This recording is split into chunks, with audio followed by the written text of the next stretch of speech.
weapons. And he was taken down by some very brave members of Secret Service, and they acted very quickly and have just released, for purposes of transparency, clarity, I've ordered it to be put out. You probably have it by now, put out on Truth and put out on many other platforms. A tape showing the violence of this thug that attacked our Constitution, and also showing how quickly Secret Service and law enforcement acted on our country's behalf. Really did a great job. One officer was shot, but saved by the fact that he was wearing obviously a very good bulletproof vest. He was shot from very close distance with a very powerful gun, and the vest did the job. I just spoke to the officer, and he's doing great. He's in great shape. He is has very high spirits, and we told him we love him and respect him, and he's a very proud guy. He's very proud of what he does, Secret Service agent. And we looked at all of the conditions that took place tonight, and I will say, you know, it's not a particularly secure building, and I didn't want to say this, but this is why we have to have all of the attributes of what we're planning at the White House. It's actually a larger room, and it's much more secure. It's drone proof, it's bulletproof glass. We need the ballroom. That's why Secret Service, that's why the military are demanding it. They've wanted the ballroom for 150 years for lots of different reasons, but today's a little bit different, because today we need levels of security that probably nobody's ever seen before. But everyone owes a tremendous debt of gratitude to the courage of law enforcement, the law enforcement, and working with the DC police. And we just spoke with the mayor. And when we're finished, the police chief is going to take over and discuss it also from their viewpoint. But they also performed exactly as they were supposed to. And you see the attacker in different positions, but you also see the attacker totally subdued and under control. So as you know, this is not the first time in the past couple of years that our republic has been attacked by a would-be assassin who sought to kill. In Butler, Pennsylvania, less than 2 years ago, you all know that story. And in Palm Beach, Florida, a few months after that, we came close. We really had, again, we had some great work done by law enforcement. But in light of this evening's events, I asked that all Americans recommit with their hearts in resolving our difference peacefully. We have to resolve our differences. I will say, you had Republicans, Democrats, independents, conservatives, liberals, and progressives. Those words are interchangeable, perhaps, but maybe they're not. But yet everybody in that room, big crowd, record-setting crowd. There was a record-setting group of people. And there was a tremendous amount of love and coming together. I watched, and I was very, very impressed by that. But First Lady and I were taken very well care of, very quickly rushed off the stage. Vice President J.D. Vance, who's here, was likewise beautifully done. He was just saying how quickly everybody acted. Law enforcement, Secret Service in particular in this case, but law enforcement. Marco had the same thing. Pete was there. Pete didn't want any help. He didn't want anybody to help. He doesn't want anybody to help him, but he did get some, didn't you? And I think you also said that it was very impressive. So with that, I'd like to ask Todd Blanche to come up, say a few words, and tell you it's already underway. The man has been captured. They're going to his apartment. I guess he lives in California, and he's a sick person, a very sick person. And we don't want things like this to happen. I think it's very important that I say, though, and I told the representatives of the evening, they did such a beautiful job. It was such a beautiful evening. And again, they're talking about free speech in our Constitution. That's what it's all about, not just White House correspondence. It was really based on free speech in our Constitution. But I said very importantly that we'll do it again within the next 30 days, and we'll make it bigger and better and even nicer. So I just want to thank everybody that was involved. I also want to thank the press, the media. You've been very responsible in your coverage. I will say I've been seeing what's been out. You've been very responsible. So Todd Blanche, I'd like to say a few words, and then we're going to have cash. And then you're going to go on. We can ask, I guess we can take a couple of questions. I want to thank the First Lady that was a rather traumatic experience for her. There was a lot of action taking place up there very quickly. But again, the response time was really incredible. And we're going to reschedule. We're going to do it again. We're not going to let anybody take over our society. We're not going to cancel things out because we can't do that. We wanted to stay tonight. I will tell you, I fought like hell to stay. But it was protocol. They said, please, sir, because they didn't know there was a lot of action going on, and they didn't know, could there be probably a lone shooter, but we'll find out. We'll find out very quickly. They have it very well under control. So I want to thank everybody very much. And Todd Blanche, please. Thank you very much, Mr. President.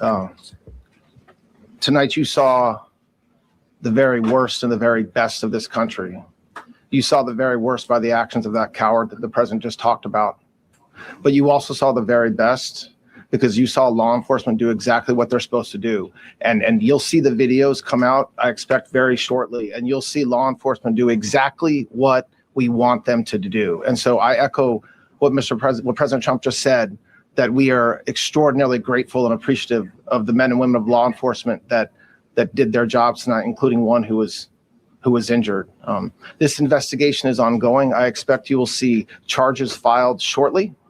The charges should be self-evident given the conduct, but as you'll hear, there will be multiple charges surrounding the shooting, around the possession of firearms, and anything else that we can get on this guy.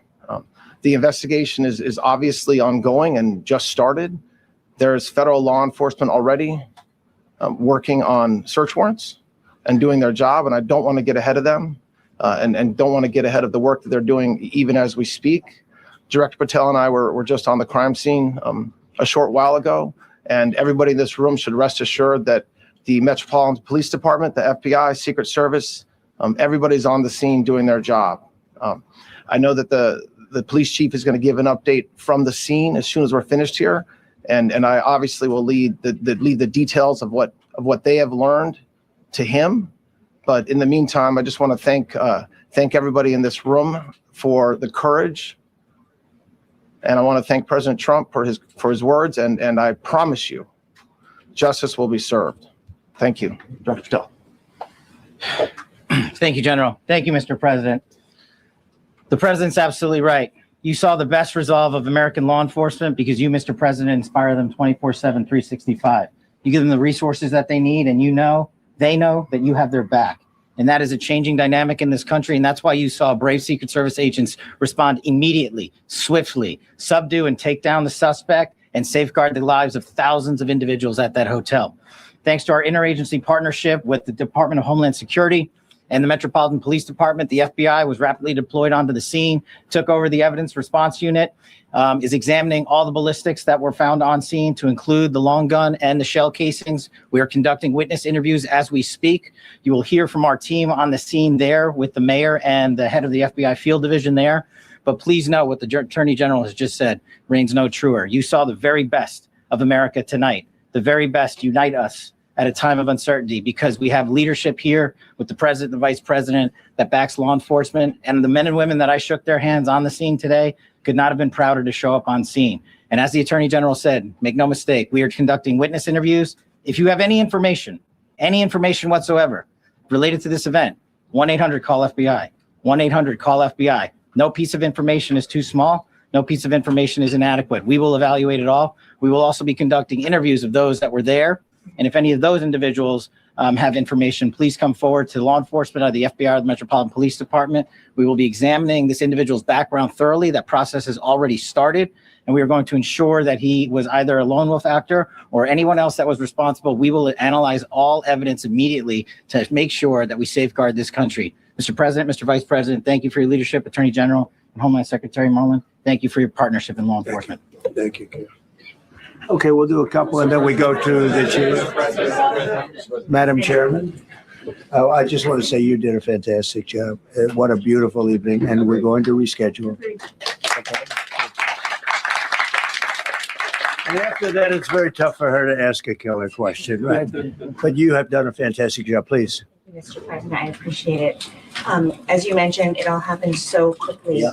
And I wonder, especially because unfortunately you have experience with these sorts of threats.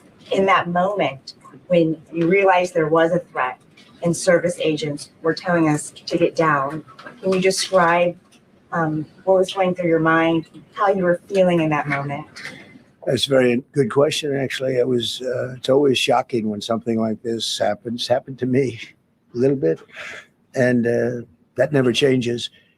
The fact we were sitting right next to each other, First Lady on my right, and I heard a noise and sort of thought it was a tray. I thought it was a tray going down. I've heard that many times, and it was a pretty loud noise. And it was from quite far away. He hadn't breached the area at all. They really got him. But so it was quite far away, but it was a gun. And some people really understood that pretty quickly. Other people didn't. I was watching to see what was happening. Probably should have gone down even faster.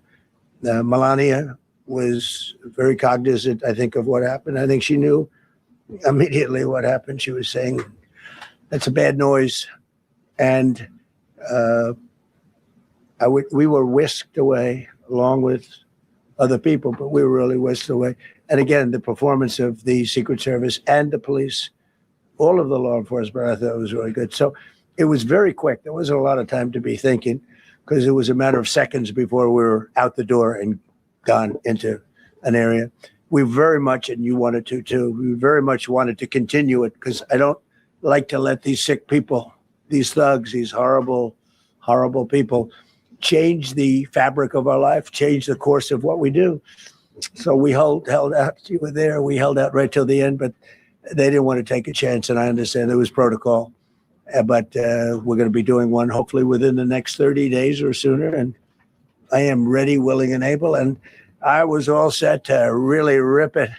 And I said to my people, this would be the most inappropriate speech ever made if I said what. So I'll have to save it. I don't know if I could ever be as rough as I was going to be tonight. I think I'm going to be probably very nice. I'll be very boring the next time, but we're going to have a great event. And you did a fantastic job. Thank you very much. Peter, go ahead. Thank you, President Trump. There's a report in the New York Post that this assailant assembled his weapon somewhere on site at the hotel. What do you think about that? And I ask respectfully, why do you think this keeps happening to you? Well, you know, I've studied assassinations, and I must tell you, the most impactful people, the people that do the most, you take a look at the people, Abraham Lincoln, I mean, you go through the people that have gone through this where they got them, but the people that do the most, the people that make the biggest impact, they're the ones that they go after. They don't go after the ones that don't do much because they like it that way. And when you look at the people that have either, whether it was an attempt or a successful attempt, they're very impactful people. Just take a look at the names there, the big names. And I hate to say I'm honored by that, but I've done a lot. We've done a lot. We've taken this country, and we were a laughing stock for years, and now we're the hottest country anywhere in the world. We've changed this country, and there are a lot of people that are not happy about that. So I think that's the answer, Peter. And after Butler, your team for a while rethought outdoor events. Yeah. Do you think that you now need to rethink No. indoor? Well, but then you just don't do events. No, I can't do that. I have to. It is what it is. We have to do it. The room was very, very secure. You know, he charged from 50 yards away, so he was very far away from the room. And what did you think when you saw the video of how fast he was running? He was moving. He was really moving. And the reaction time was great. Boy, those guys, they had their guns drawn literally by the time he was there. They were shooting. That's right. I thought they were very impressive. I thought they were very impressive. And if I didn't, I'd let you know. I'm not going to be. I would not stand for that. No, I thought they were very impressive. President Trump, thank you, President Trump, and thank you for updating us on the Thank you. suspect earlier. Were you aware of any threats? Was your team aware of any threats beforehand? And do you believe you were the target of this tonight? I guess. I mean, these people they're crazy. They're crazy. And, you never know. He was very far away from me. He had to go through a lot. We had resources all over. We had resources sitting at tables, literally in disguise, sitting maybe at your table, who knows? But we had people all over the room. So he had a long way to go. That was really a first line of defense, and they got him. And they really, they acted incredibly. No, there was no notification. We had no idea. Go ahead, Do you know Kevin. any political motivations from this? Well, you never know. Now, we'll be able to tell you that maybe by tomorrow or the next day. He's in custody, and they're asking him a lot of questions. I guess they're going over, Todd, and they're already at his apartment. He lives in California. Yes, sir. And they're over there, so they'll be able to tell you. Thank you, Caitlin. President Trump, did the suspect say anything, or was he wearing anything that would allege some type of motive here? Nothing. No, I mean, he was a guy who looked pretty evil when he was down. They had him down. He was fighting hard. He was in my opinion, a sick person. Who would do that but a sick person?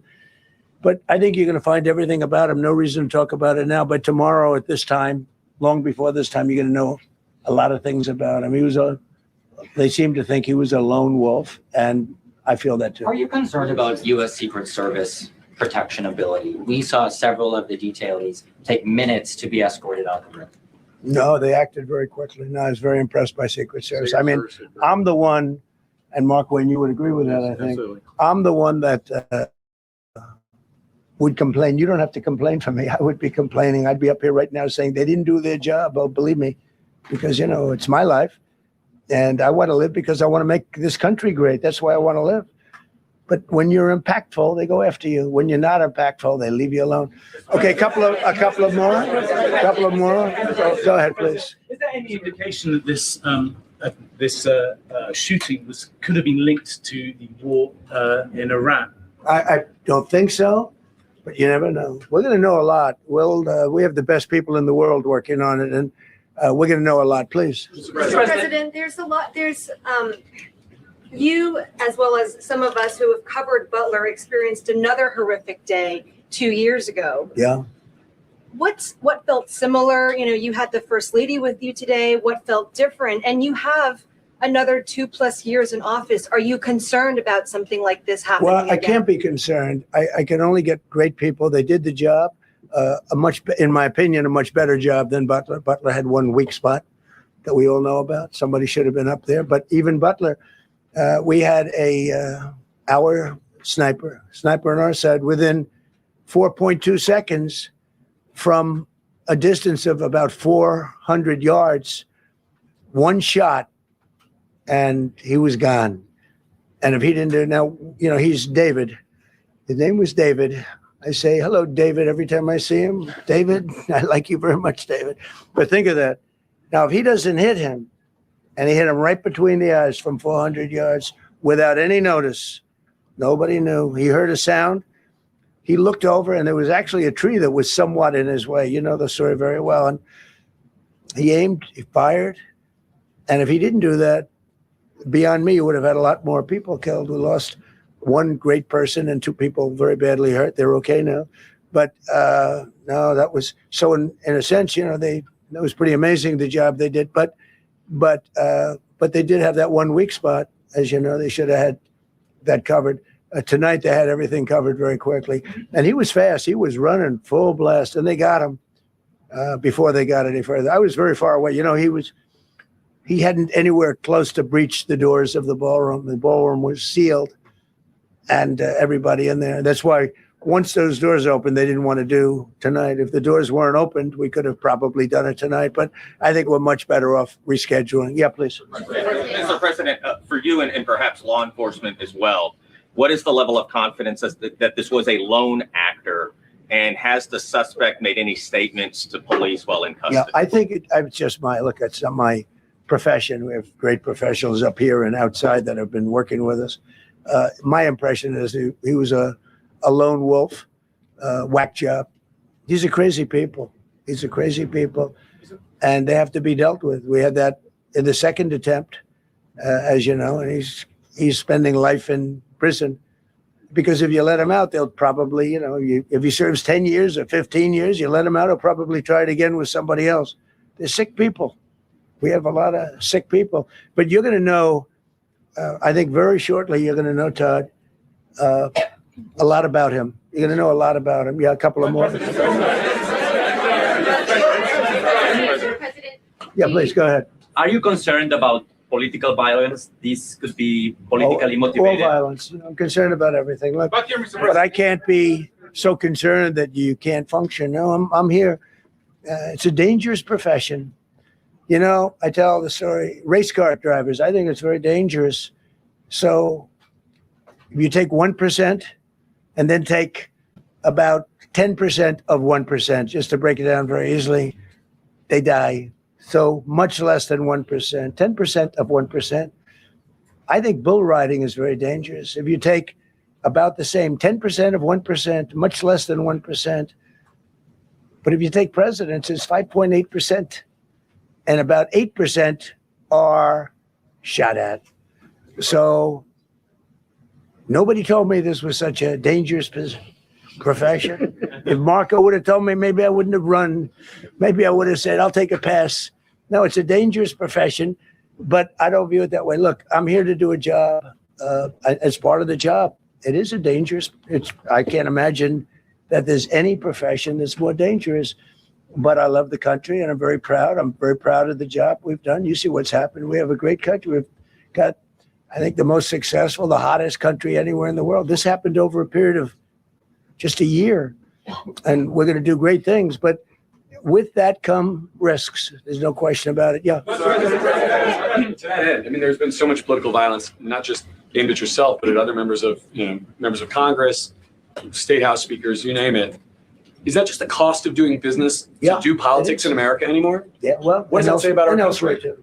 We're not the only country. You look at this great violence with all countries. I was talking to somebody from another country today, and they have numerous assassinations of political figures all over the world. You look at South America, it's like some of the numbers are just horrific. It's dangerous. It's dangerous stuff, whether it's here or someplace else. No country is immune. No country. Good question. Turn that temperature down at this point? Well, probably if I decided to just not do much, if I let everybody rip us off and take advantage of us. Look, we're leading the world in trade now. We're leading the world in the military. We're the greatest military in the world. I rebuilt it in my first term, and now we use it because we have no choice. We can't let, as an example, Iran, we can't let them get a nuclear weapon. Everything will be peanuts compared to that if they ever were given a nuclear weapon, and they'd use it too. Marco and I were talking about it today. They would use it without even hesitation. We can't do that. It was a shame. I said, oh boy, look at the numbers. We just broke 50,000 in the Dow. We just broke 7,000 in the S&P. They said we couldn't do it in 7 years, 5 years, 4 years. They were saying maybe in 5 or 6 years. And we did it in 1 year. And I called everybody together. I called all of these people and others. And I said, we have to take a little journey. I say to do this. We just had the great number. We just broke 50,000. Wasn't supposed to happen during my term. Wasn't reachable. Did it in 1 year. And I said, we're going to have to make a journey to Iran. They're going to have a nuclear weapon if we don't do it. We had the B-2 bombers take them out. I terminated in the first term the Obama agreement, the Iran nuclear agreement, which was a disaster. That was a road to a nuclear weapon. They would have used it. They would have used it 100%. So, when you do things like that, you become a target. If I wasn't doing that, I guess I'd be a lot less of a target. But I'm honored to be. Okay, one more question. Go ahead.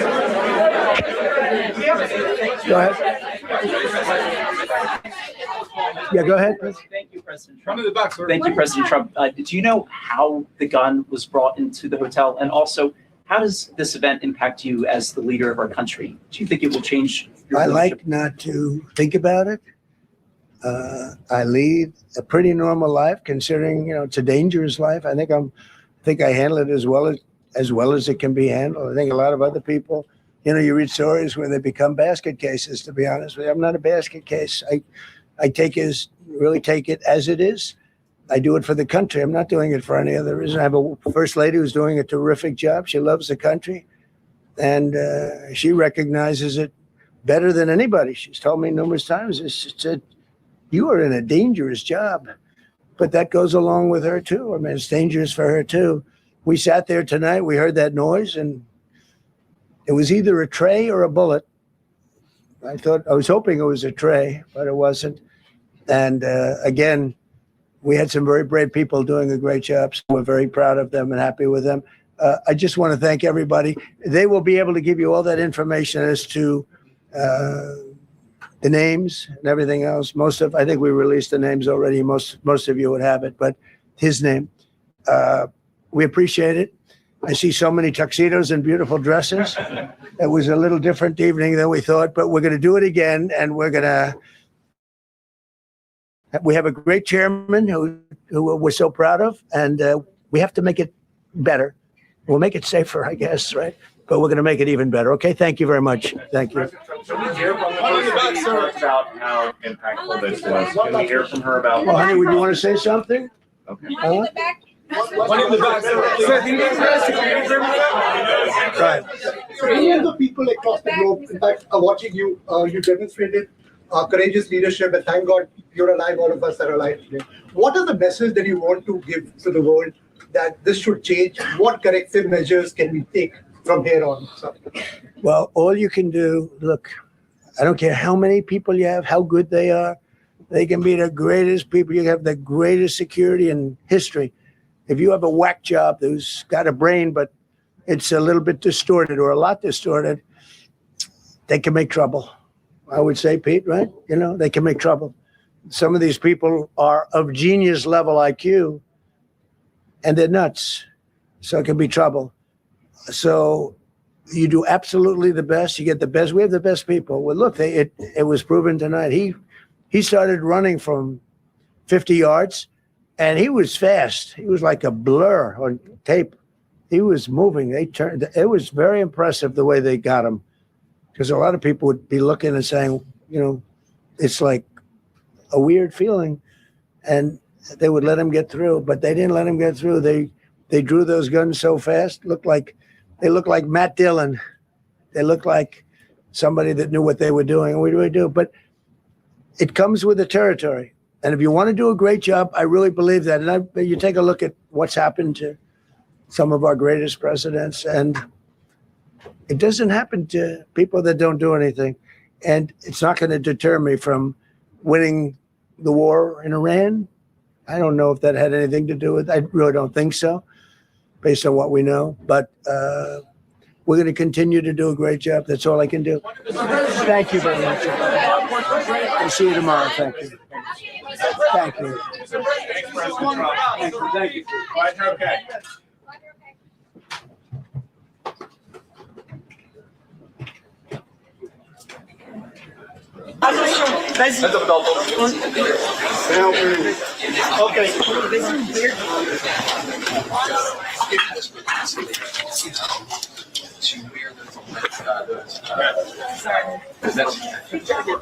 So this is the area where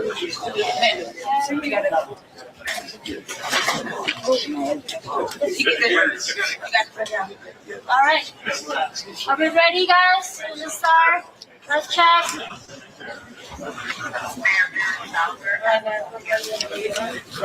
Good evening. I'm Muriel Bowser. I'm the mayor of Washington, D.C. I am joined by members of my public safety team and federal law enforcement, including the United States Attorney for the District of Columbia, Janine Pirro, the Secret Service Director, Sean Curran, as well as FBI Field Office Darren Cox. We're here to provide you an update on the incident that took place tonight at 8:36 p.m. at the Washington Hilton at the site of the White House Correspondents' Dinner. At about that time, a sole gunman rushed a Secret Service checkpoint in a lobby at the hotel. Secret Service agents stopped the suspect. An agent was injured and transported to a local hospital where the agent is receiving care. The suspect is also transported to a local hospital where he is being evaluated. The president returned safely to the White House, as you know. We are so very thankful to members of law enforcement who did their jobs tonight and made sure that all guests were safe. We have no reason to believe at this time that anyone else was involved. I want to turn to the Chief of the Metropolitan Police Department, Chief Carroll, to provide a law enforcement update and specifics. Thank you, Madam Mayor. Again, I'm Jeff Carroll, Interim Chief of Police for the Metropolitan Police Department. This afternoon, this evening, members of the United States Secret Service and the Metropolitan Police Department were here at the Washington Hotel for a site detail for the Correspondence Center. As the mayor mentioned, at approximately 8:36 tonight, an individual charged a U.S. Secret Service checkpoint here in the lobby area of the hotel. He was armed with a shotgun, a handgun, and multiple knives. As he ran through that checkpoint, members of law enforcement from the United States Secret Service intercepted that individual. This is a very preliminary investigation at this point. We do know that law enforcement exchanged gunfire with the individual. We do know that a U.S. Secret Service uniformed division officer was struck in his vest. He was transported to a local hospital for treatment. He seems to be in good spirits at this time. The suspect in this case, he was not struck by gunfire. However, he was transported to a local hospital to be evaluated. Again, we're very early in the investigation. We have members of the United States Secret Service, the Metropolitan Police Department, and the FBI here to continue to investigate this matter. But at this point, it does appear he is a lone actor, a lone gunman. There does not appear to be any sort of danger to the public at this time. However, we are continuing to investigate this matter. At this point, I will turn it over to, I believe, the FBI. Hi, good evening. I'm Darren Cox, the Assistant Director in charge of the FBI's Washington Field Office. The American public should be proud of the quick response and heroic actions from law enforcement officers tonight to keep the American. About what Peter did during this battle, but it was said that he stalked and killed two British. Crazy Tom, what up, y'all? Yo, what up, kid? Special tap-in show, you know. B-Rad made an emergency call. He said we gotta speak on this. It's Yes, crazy. Too. White House under attack.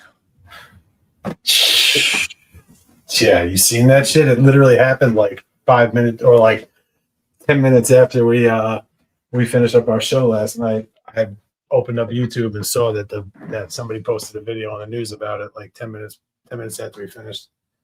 Say he's a long gunman. They say by itself so far, we don't know. Who is the president with the most assassination attempts? Well, Trump just matched. Well, I wouldn't call this an assassination attempt either, really, because I don't know. Well, I mean, it was an attempt. He didn't get past so he got past the front gate, but he didn't get and then he got into the lobby, but he didn't get into the ballroom where it was going on. But he had guns, he got shots off, and they fucking shot him. So, it's definitely an assassination. That's crazy, man. Well, Trump just matched Gerald Ford. I didn't know this. Gerald Ford, 2 separate attempts in 17 days back in 1975. 3 attempts on him. This is his third.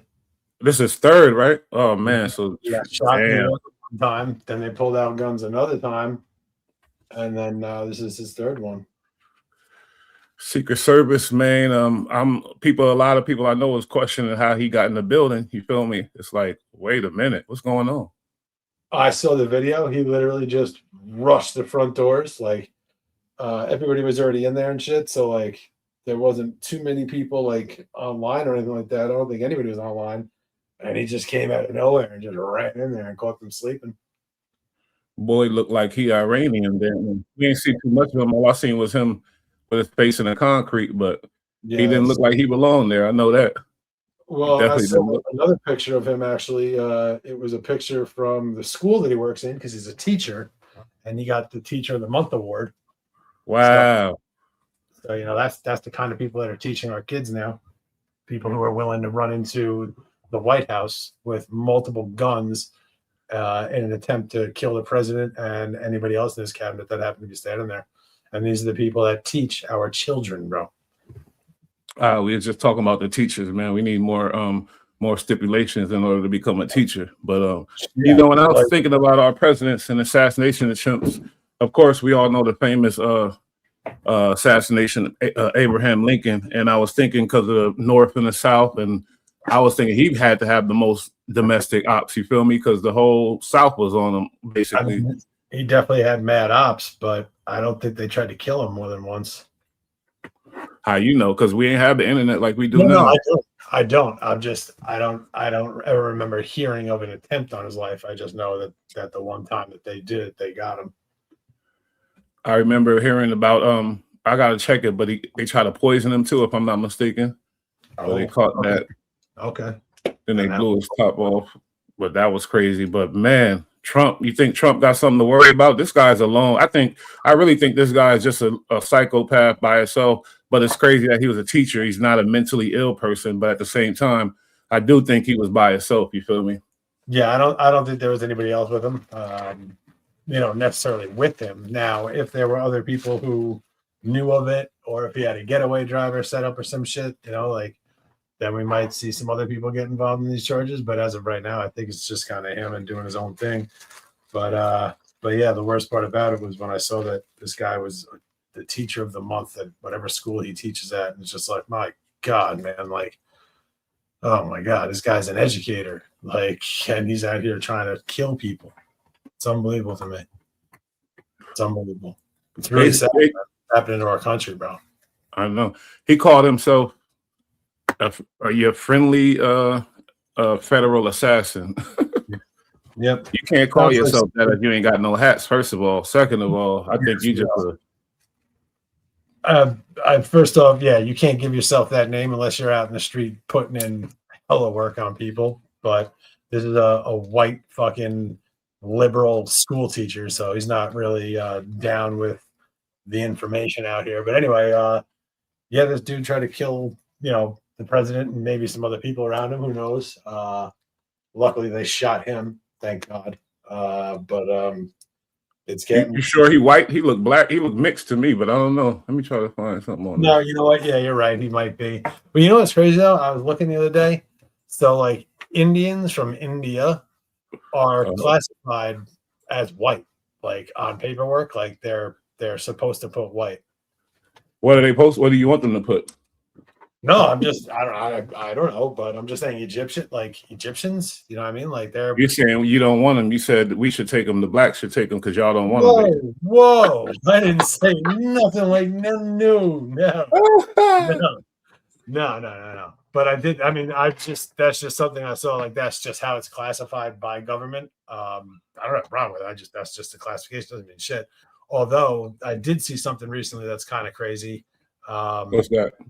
In jails now, they're fucking around with people's ethnicity on their paperwork.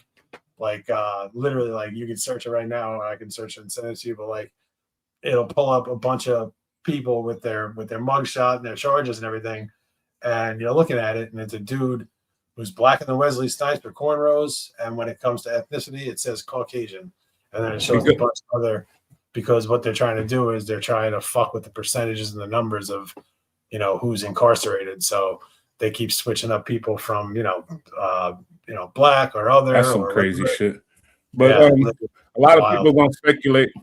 I'm sure we'll find out this guy's motive and what really pushed him over the edge. He's not an insane person. He's working a professional job. Got Teacher of the Month. A lot of people speculate, but if I'm gonna take a guess, I'm gonna say the Iran war, but that's just a guess. You feel me? I feel you.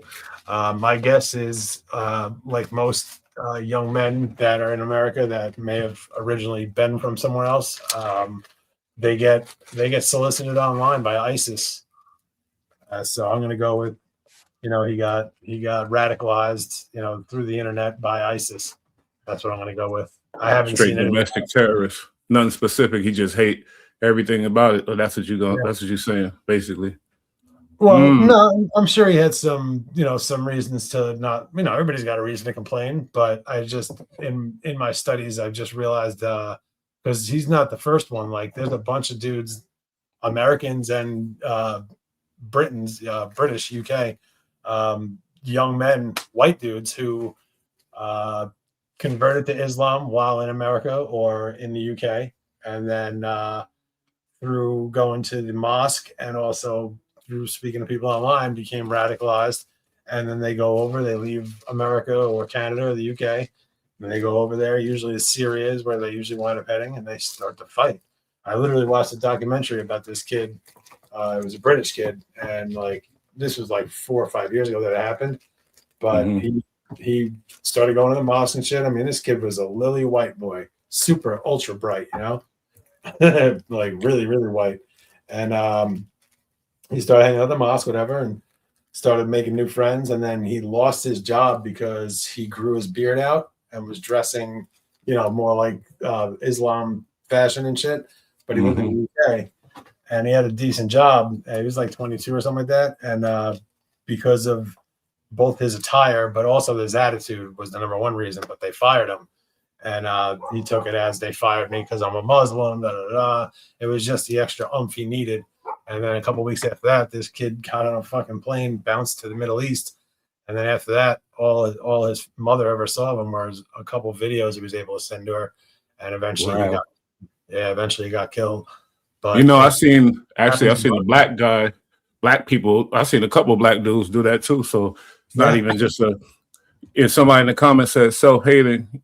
Yeah, but when you, that is a part of it, definitely, because I know that's a part of it in with our Caucasian brothers, because a lot of things going on with the internet, they watching it, they thinking, and they're going to hate their country and go against it. I think that's my opinion, a part of it. But, the feds ain't going to release nothing about this suspect yet, but, the internet works. So let's see what the internet got to say, or what they know about him. Just a little short thing real quick. Absolutely. Alleged shooter at the White House Correspondents' Dinner. The press has already gathered.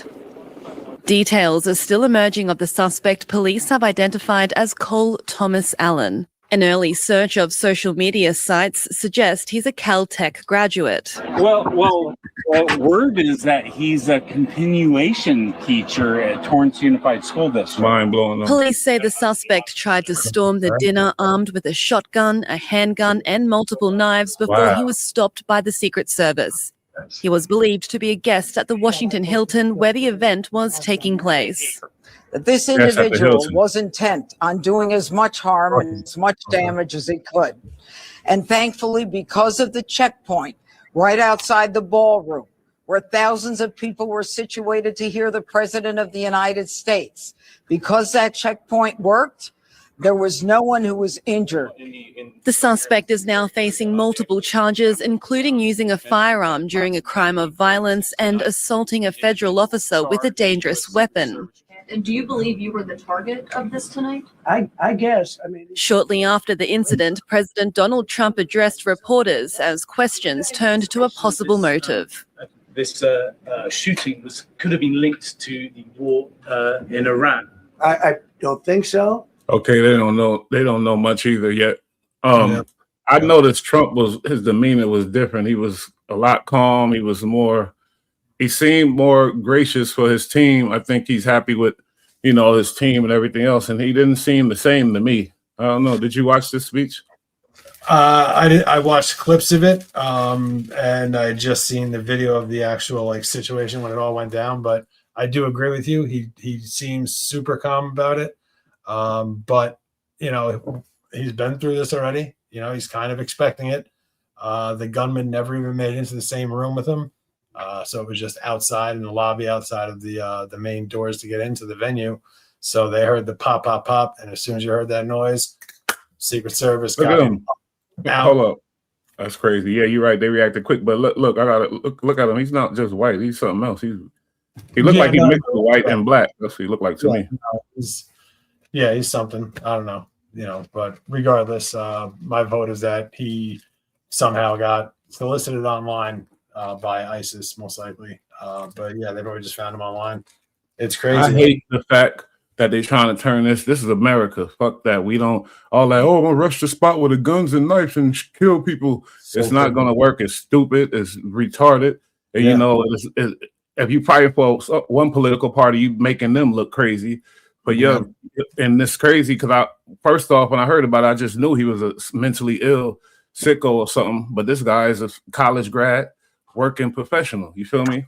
Yeah, but he got radicalized. I mean, you know, just because you have a master's degree doesn't mean you're above strapping a fucking bomb to yourself and clacking it off in a crowded room. You know, like people are wild, bro. Amazing.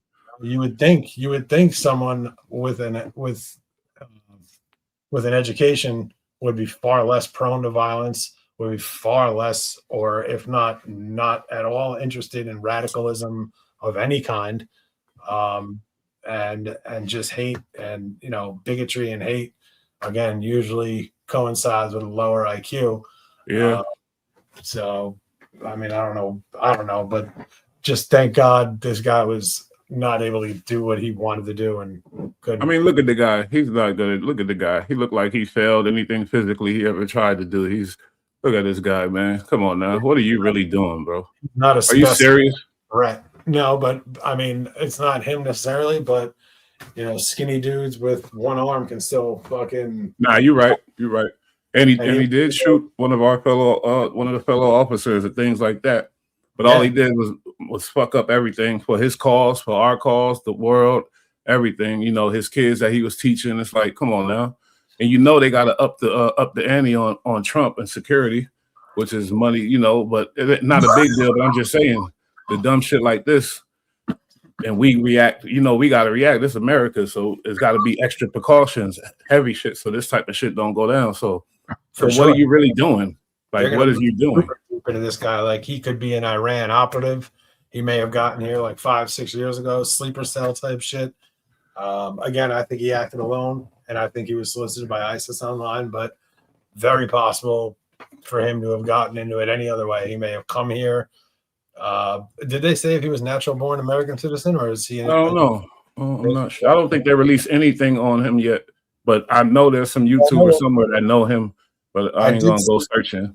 I did see a video. I didn't watch it. I just saw like the video though. It was a picture, you know, a nighttime picture outside of a house of cop cars, and the headline said that they found the suspect's, I guess where he lives in California. So they raided the spot and shit, I guess, to see if there were bombs or any more guns or people or information there. So as time goes on, we're going to find out about this guy. Maybe, I don't know. We didn't really find out that much about the other people who try to whack him out. So who knows? But at least good point.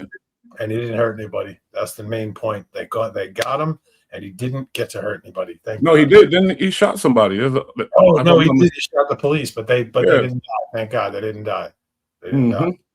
They didn't die, but it was just it was a mess. I also like that they didn't kill him either, to be honest. Like, you know, everybody says like, oh, you should have killed him. Like, the good thing that they didn't is because now they can grill his ass and find out what's really hood. Facts. I never like that. Oh, kill him. Like, no. Get all the information out of him first. Kill his ass. It's like, nah. We need to know what's going on. But let's see what they say, because I know there's some publication I know a little more about this dude. Just spoke within the last hour. He says the gunman charged D.C. President Trump and others are okay after shots were fired outside the ballroom of the White House Correspondents' Dinner. The event, which the president says will be rescheduled, was being held at the Washington Hilton Hotel. That's about 10 miles from the White House.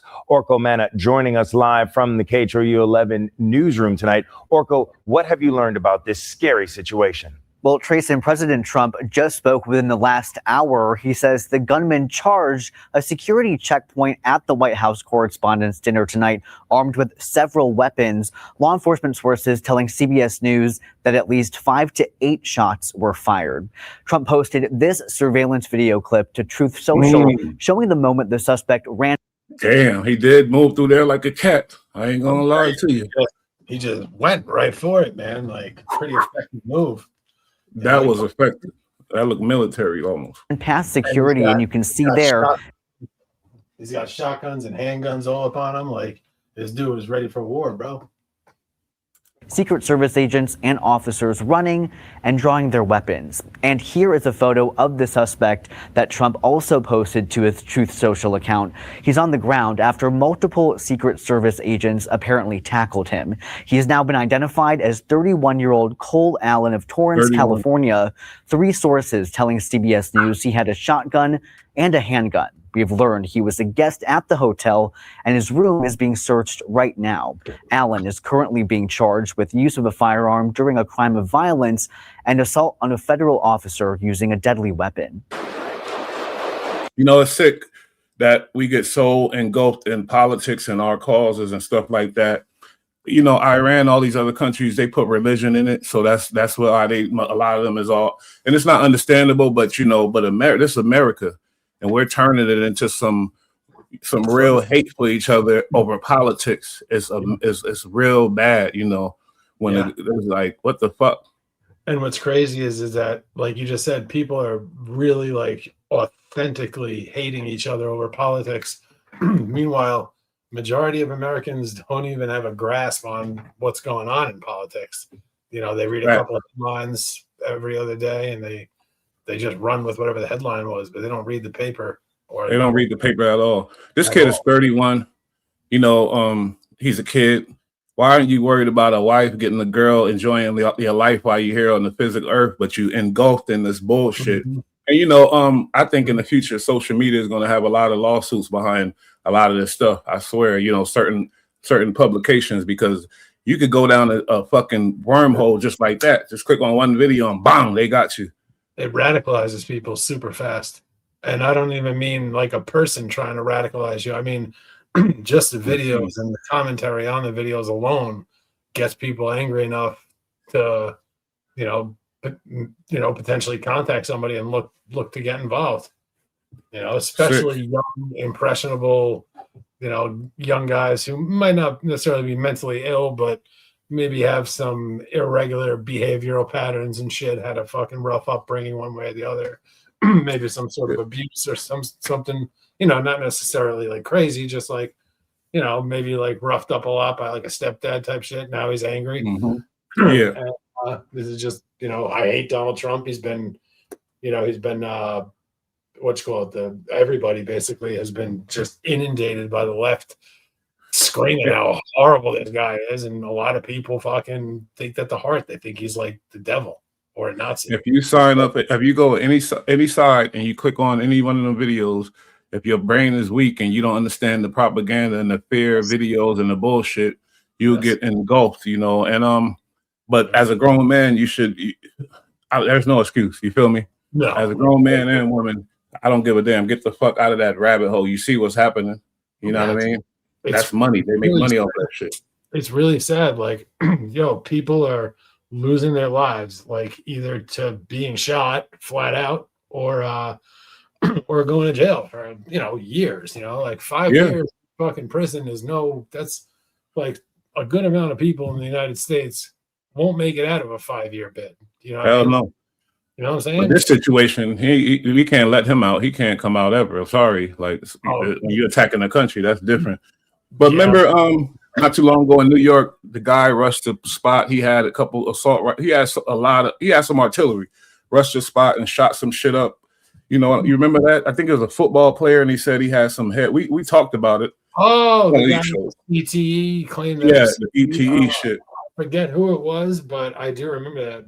Yeah, I do actually. Yeah, we did a show, or at least mentioned it in one of our shows. Yeah, this kind of reminded me of that because a one-man band coming through trying to wreck shit. What? Thank God it's just a one man. Imagine it was like fucking 6 or 7 guys doing that shit. Like, that's why I already know people ain't what y'all think it is. Y'all get caught up in the social media and shit.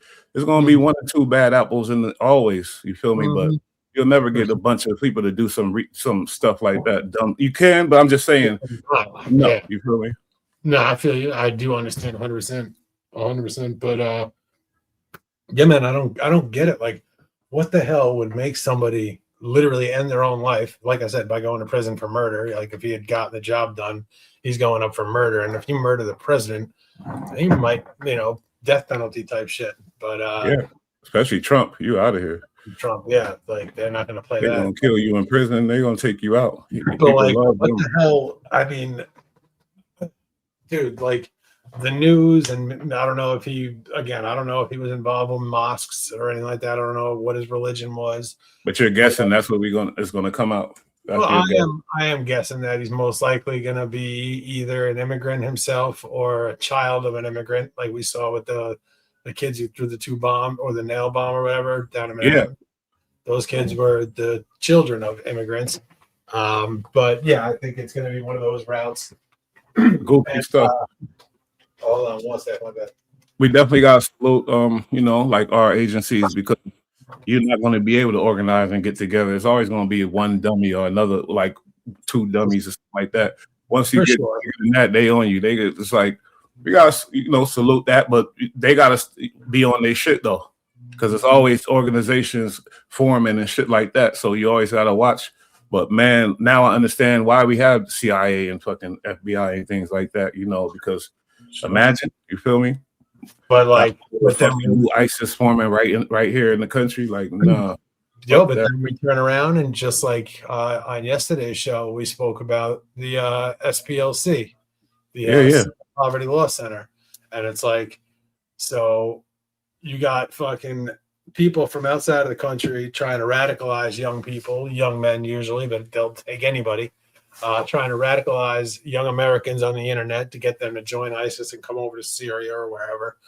So we have that, right? Then we have now the Southern Poverty Law Center, and who knows if there's other nonprofits just like them doing the same shit. But it turns out Southern Poverty Law Center is funding, literally sending straight up millions of dollars out to white terrorists, white supremacy groups that, I mean, they haven't, let's be honest, they really haven't done anything. Like there hasn't been a KKK attack or anything like that. Yeah, but you say that, but obviously you're talking about big violence attacks, but you already know they're doing things. There's things being done. It don't got to be a violent attack all the time. It could be other shit. You're 100% right, but I never, and this is just my personal opinion, but like I never really took the KKK serious. They were at one time for sure. Me too. Me too. I agree, but I'm just saying. But yeah, in the last 15 years, in the last 15 years, I just see them as like a fucking, they're like a club basically. You know what I mean? Who like guns and they like to talk that shit, but they're not really doing it. They might do a march to piss people off, but these guys, I'm sure they have families and jobs and shit. So they're not out there trying to murder people. They're just for sure. Shit. But remember in Georgia, the kid that was jogging, and then they approached him, and they found out those guys was with the organization. Now, who you think defended them in court and how they got the lawyer money and shit like that? You feel me? Think about that. Yeah, that's what I'm saying. So like that's part of what that money might go to, the SL. They gotta be directly to that type of shit, guaranteed probably. Well, they sent $1 million to the KKK, the organization, and then they sent like almost another $1 million straight up just to the head KKK guy himself. So they gave money to the organization, and then they hit Unk off with a bunch of loot just for being America's top fucking racist. I guess I don't know. He hates the artist. I don't know. But man, I'm gonna dig in. I'm gonna do some digging, but I ain't gonna use Reddit. I'm gonna use Chat GPT. Don't use Reddit. I did the same thing. Hey, and speaking of that, just a quick side note. All of a sudden, Trap Lord Raw's thumbnails are all red. You see mine? I was the first one in our like algorithm to do the red, all red. And I was just telling my girl, like, man, I need to change this red. All this shit look evil. She said everything don't gotta be red. But I just felt like the red got a better reaction. I don't know why. Well, so I see, and it's I see noticeable Trap doing the red. They watching us. Yeah. But I seen it and I think it looks good. Plus, like it definitely attracts you because all the other videos are just regular thumbnails, and then yours is just this red one. It's just like, what's going on over here? So red. No, Mace Loke wasn't like that. So let me see. Although I noticed a lot of dudes be rocking the opposite colors, almost as like that's some super G shit for sure. Yeah, that's the type of shit. Like if I were into all that, I would definitely be doing that. Because I learned a couple new things from this video. I'm gonna let it play out because it's only a couple minutes. Now, immediately after the gunshots, there wasn't much of a reaction. You can imagine it's a very crowded and loud event inside the ballroom at the Washington Hilton Hotel. But after a few seconds, you can see there some confusion start to set in. Then the Secret Service jumps onto the stage to get President Donald Trump and First Lady Melania Trump out. Video also shows attendees crouching down underneath the tables, and next to the chairs in the ballroom as law enforcement rushed to secure the area and escort top administration officials away. President Trump says one officer was shot but was wearing a bulletproof vest, so he's expected to be okay. In the wake of the violence, Trump says he hopes the country can come together like the attendees did tonight, despite their backgrounds. You had Republicans, Democrats, independents, conservatives, liberals, and progressives. Those words are interchangeable, perhaps, but maybe they're not. But yet everybody in that room, big crowd, record-setting crowd. There was a record-setting group of people. And number one, he made a great speech. I played it through in the beginning of the show, but when I upload it again, then probably I'll cut it out. But I still I haven't watched it yet, so I'll check it out after. It's crazy as hell. I forgot my point. It was something good too. You said that like he made a huge speech afterwards, regardless of Republican. Oh yeah. He held his composure, but that's not what I was gonna get at. But yeah, he definitely. I commend him on the speech because he did the way certain speeches I didn't like how he got down, but I'm definitely commend him on the way he handled himself on this. And here it go. This is what I was gonna say because I heard you say people were probably saying, why didn't he get killed? How did he did? When did they? I don't even know where they captured him at, but yeah, it does seem like the Secret Service got to tighten up. That's my opinion. A little bit. I know Trump, and you got to imagine Trump. This is second or third attempt. He ain't gonna shit on his team that's around him. He can't do that. That wouldn't be smart. You feel me? But I'm sure he thinking like, how the fuck did this happen? Basically. Well, I'll explain to you the reason. The reason that they took him alive was because they had the opportunity to. So first and foremost, any that's not what I was talking about. Take him alive. I'm just saying that he got that close and he got there with the. You feel me? I'm happy that they got him alive. Oh, I got you. Yeah, man, the video's wild, but he just comes flying out of nowhere. You know what I mean? You're right. But the reason I think they were a little laxed, but what it is the whole thing had already started. There's other layers of security around, and they're at the front door.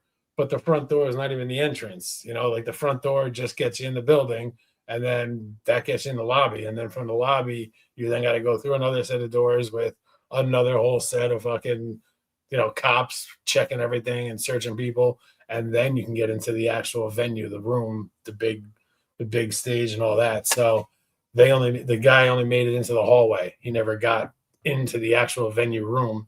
So that's great, you know what I mean? But that's why at first people were looking around like they weren't moving, you know what I mean? But like it was hard to hear the gunshots too because they weren't that loud in comparison to the volume of what was going on in the room. But people's reaction were to turn around and look and be like, what the fuck was that? Because most people have never heard gunshots. And then on top of that, you're hearing gunshots inside of a theater, surrounded by people and noise. And I don't know about the weapons, but they may have had suppressors. I don't know what he was shooting specifically, like what rounds he did get off, what weapon system he was able to use. I don't know any of that information. I'll have to do some digging, but basically people didn't really react that fast. But then once, besides the Secret Service, they were on there. They grabbed him quick, got him off the X and out of the way. So the Secret Service did a good job, in my opinion. Props to the officers, the agents, whoever it was at the front door who were able to lay that dude down before he got into the venue through the lobby. So those cops did do the job. He rushed them, but it was super weird. You know what I mean? Like the shit was already going on. There wasn't that many people around. There's tons of security. And then you seen, dude, he came just fucking flying through there. Like a cat. Super fast. And you couldn't even tell if it was a dude or a chick. I mean, I was quick, dude, but he went so fast you couldn't tell. You just knew a person went through there. He had a mission. He was on a mission. Luckily, he didn't complete it. But I was curious. how many times this type of shit went down in the White House, and I don't think it was a lot. But you know, in 1814, burning of the White House, that's one thing. That's outside, you know, the burn whatever. You know, the British troops set the White House on fire. That was in 1814. 1950, Blair House attack. Puerto Rican nationalists tried to kill President Henry S. Truman while he stayed across the street at Blair House. So that wasn't in the White House. That was across the street. 1974, stolen plane crash attempt. Okay, remember that. A man tried to pull it. Huh? That was in 1974. 1974, a man flew a stolen Army helicopter into the White House grounds. Okay. 1994, small plane crash. A stolen plane crashed into the South Lawn. Okay, that's still not in the White House. Nobody breached the White House yet. 2011, rifle attack. Shot struck while White House residents. I remember that. That was from outside.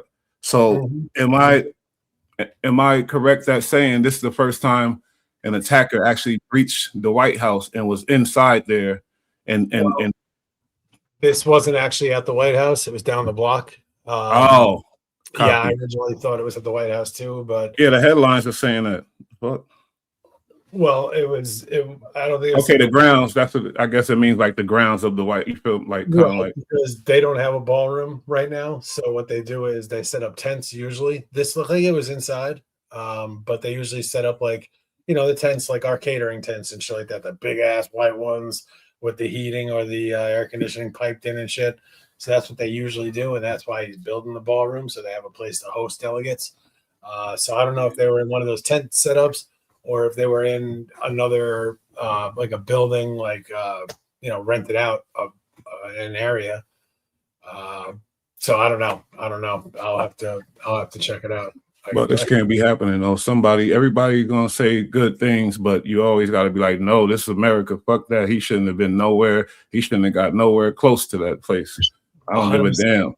100%. I think that the FBI, I mean the CIA, I'm sorry, the Secret Service, I think after the fact, after the shots were fired, I think they did a great job then. But I mean the fact that dude got in there and you know, almost got into the same room again with the president shooting at him. Oh man, like what the well, like Trump won't do it, but is it going to get to a point where this dude really shouldn't be out in public like that? But he'll never not do that. He would never allow. No, I definitely don't think he would ever. He ain't gonna let you see that. No, he'll never let somebody's threat fucking keep him in the house. He's not about that life. Trump's a gangster. A lot of people talk shit. This dude moves like a G. You know what I mean? Oh, like, nobody never denied that. No, of course not. I'm just reiterating once again for all his haters. Remember the lady that got in all that trouble, Secret Service head with the first assassination attempt? And I think she had to resign. Yes. Yeah. She fucked up. I feel like there's going to be some type of similar situations here. I'm sorry. There's got to be. Some heads got to roll for this. There very well may be, to be honest. They very well may be. You know, I think they did pretty good, and I don't think it's a Secret Service who's going to face repercussions necessarily. The security and stuff, grounds, things like that. It'll wind up being whatever unit or whatever three-letter agency was guarding the front door, basically, or whatever, you know, security setup that I'm not aware of that they had outside.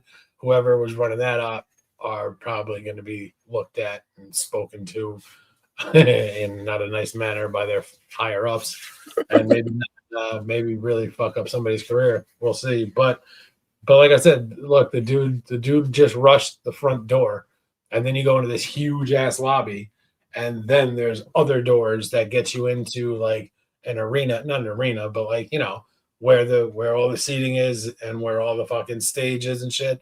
So like he only got halfway in the building. You know what I mean? He didn't get anywhere near getting in there.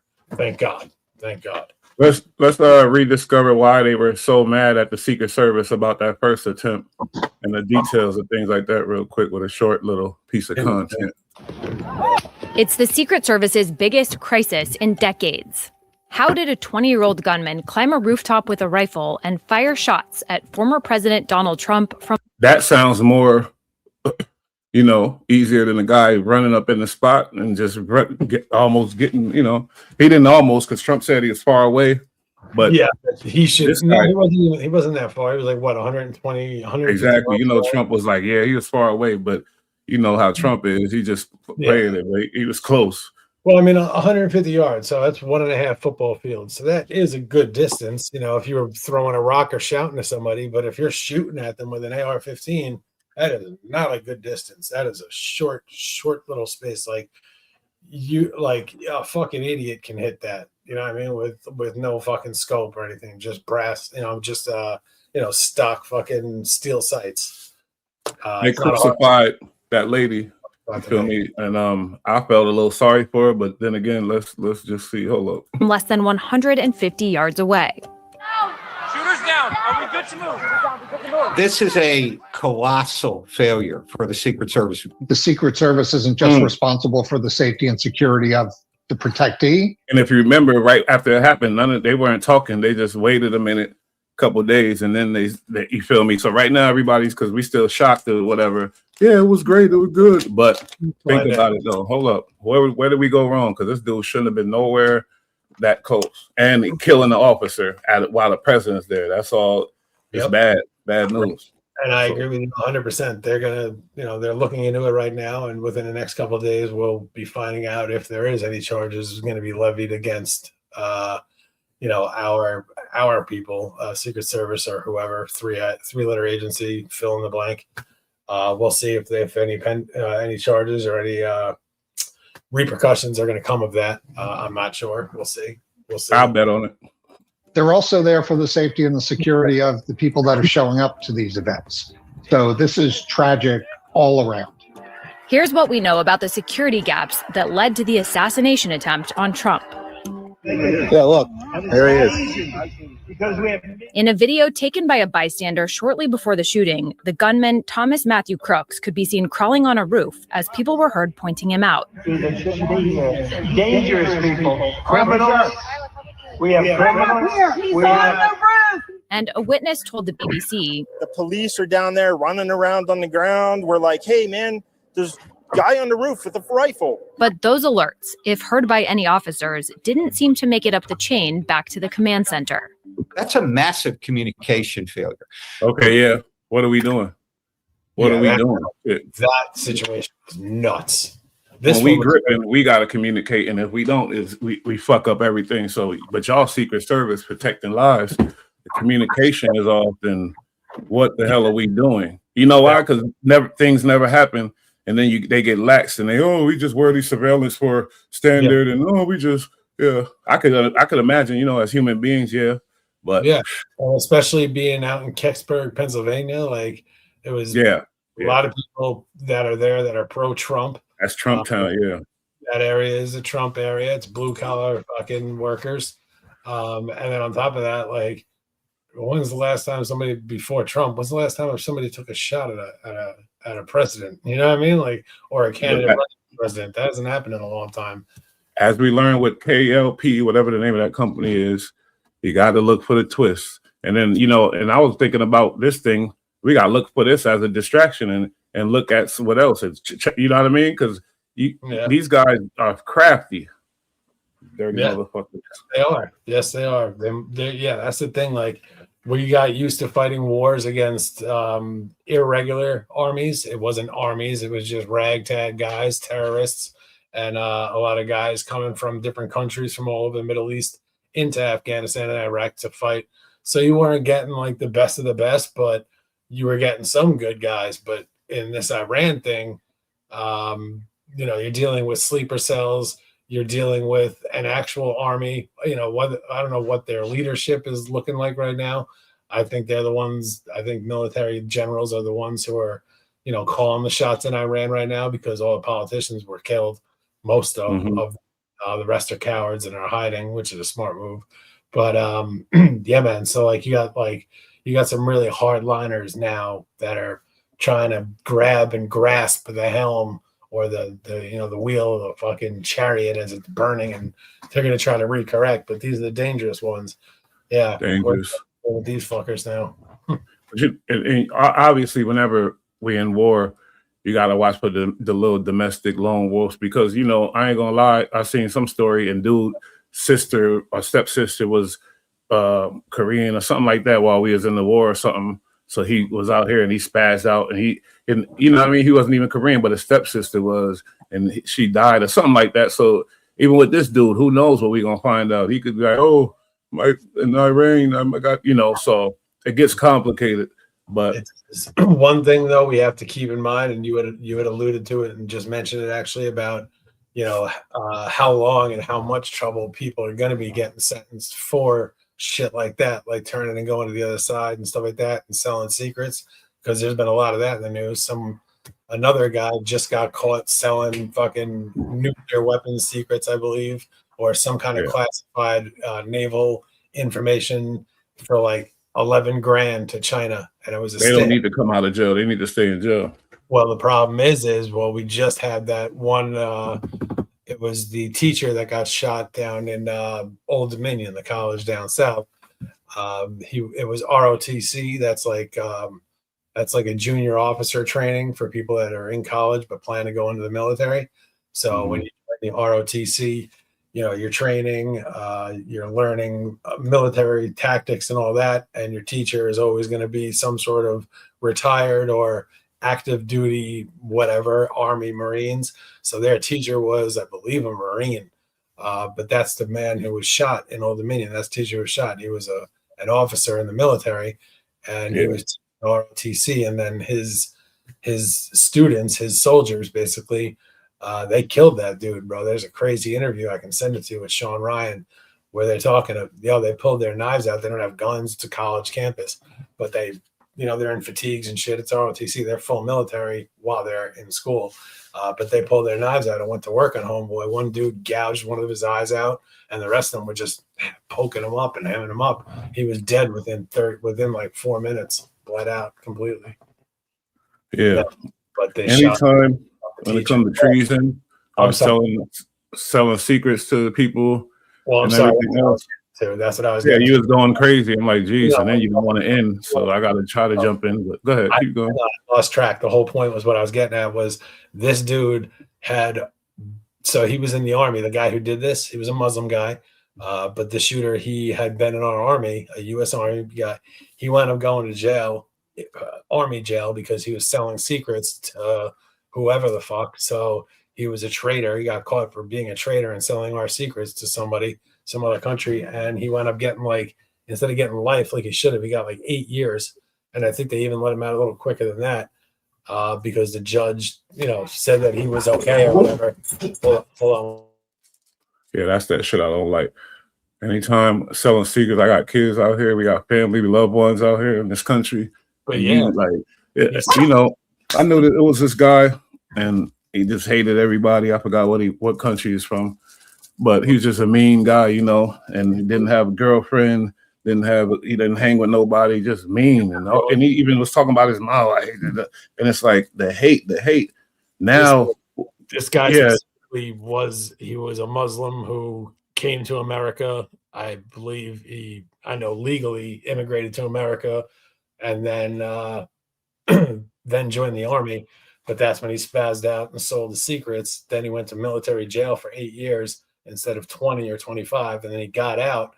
And then within a month or two, I believe, but regardless, he then went to Old Dominion purposely with a rifle and fucking shot and killed an officer that was a teacher there, and then was killed subsequently by the students. So this dude got popped for selling secrets, should have gotten a long time, got 8, and immediately gets out and goes and kills an officer. Like, that's what happens when you give people light sentencing. Like, there's a reason for certain things. Like treason is a thing. Like back in the day, I think that law should still be the same thing when it comes to treason and shit like that. Get them out of here, because we got loved ones in this country, and you selling secrets to the potential enemy Like, what the hell are we doing? You feel me? Like, nah. This kid was straight up about it. Like he sold secrets to them, and then he gets out of jail super early. He's fucking laughing, and then immediately goes and whacks out an officer and tries to kill people at Old Dominion besides the officer. Winds up getting himself killed. But it's like, this kid wasn't fucking around. These people aren't playing games. They tell you exactly who they are. They do. That make me rethink, like we said about oh, we don't want him to die. We want him to get all the information from him, this and that. But then once he get caught up in the system, it becomes a mess to where, you know what I mean? So maybe it is better that they get done right there. Get him out of there. You're right, but for this guy, again, we believe that he's acting alone, but we'll find out. At least he was most likely radicalized by somebody, so they try to figure who that was. But I think taking him alive is a good move to get the information. But once you get the information out of him, or if you don't, regardless, his sentence for treason should be hanging. That's how it should go. Whack him out after the fact, but try to get as much information out of him, because if he's part of a sleeper cell and there's other guys involved, Yep. Yeah. So man, serious shit. But they shouldn't cut deals for these terrorists and these fucking people who commit treason, especially when you join our military and we're selling secrets. That's even worse. That means they definitely, that should be just guaranteed life without, you know what I mean? Bye. And then get out, and then just a short while after getting out, you go out and whack out an officer in a college. Yeah, but that could have been an isolated situation, though. I ain't gonna lie. If he went and sprayed up the thing, then that's different. But this officer probably did something or whatever, and he wasn't supposed to kill him. But I'm just saying that sounds like some isolated shit, though. But maybe he had something to do with this cat getting caught in the first place. But it doesn't matter, because you can't kill fucking our officer, so he's obviously wasn't supposed to be freed. Is your point? And you're right. Exactly. He's a sicko. That's what we get when you get a liberal judge who just tries to cut people a chance. This cat didn't deserve a chance. You know what I mean? Like, he didn't deserve that chance. He got it, and then he fucking makes this judge now hopefully regret his decision, and maybe he'll be a little bit stiffer and more rigid in his sentencing. But who knows? Well, we keep seeing this day in and day out. Like, somebody will get whacked out, a civilian gets killed, and then you do the history on it. It turns out the person that killed him, just got out of jail, was let out early, or didn't even go to jail and has all these crazy charges, like the chick that got killed on the train. The little blonde girl, turned out she was from Ukraine or something like that. She was in America, and some dude just knifes the hell out of her on the train. Yeah, he had mental issues, but that's the same thing you're saying, though. These people shouldn't be in the street, because I know he was evaluated. He was arrested 7 times or some shit like that. Yeah, exactly. Do any jail time, or very minimal. He shouldn't have been on the street. We ain't gonna be perfect with that, though. It's gonna be mistakes. No, but I know I heard somewhere that Trump. They always just say it's Trump, but the Department of Justice is aside from the firing squad, bringing the firing squad back. You like that? You keep saying. Yeah, I'll have to keep bringing that up. No, I'm saying aside from that, because you mentioned that, but I read an article that was saying that they want to bring back mental institutions, insane asylums. Which you talked about that. I'm with that. Not even just to protect civilians and regular everyday people, protect them too.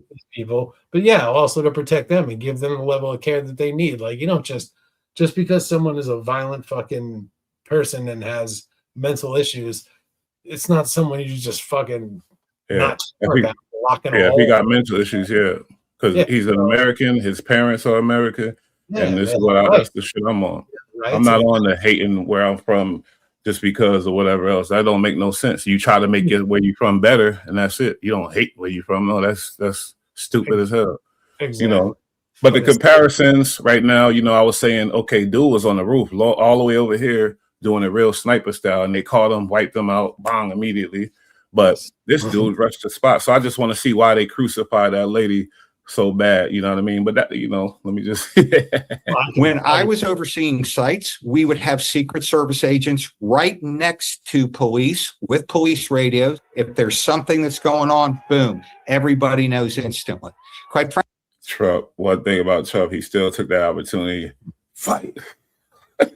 That was wild, bro. That was wild. Yeah, he wasn't scared. He was throwing it up like, fight. Fuck that.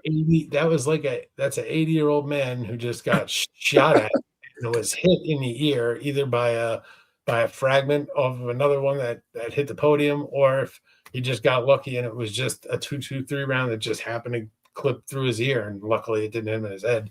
But he was conscious enough to still try to motivate the people. He gets up with the blood on his face, and they're trying to hold him down, and he fucking puts the fist up. He's like, fight.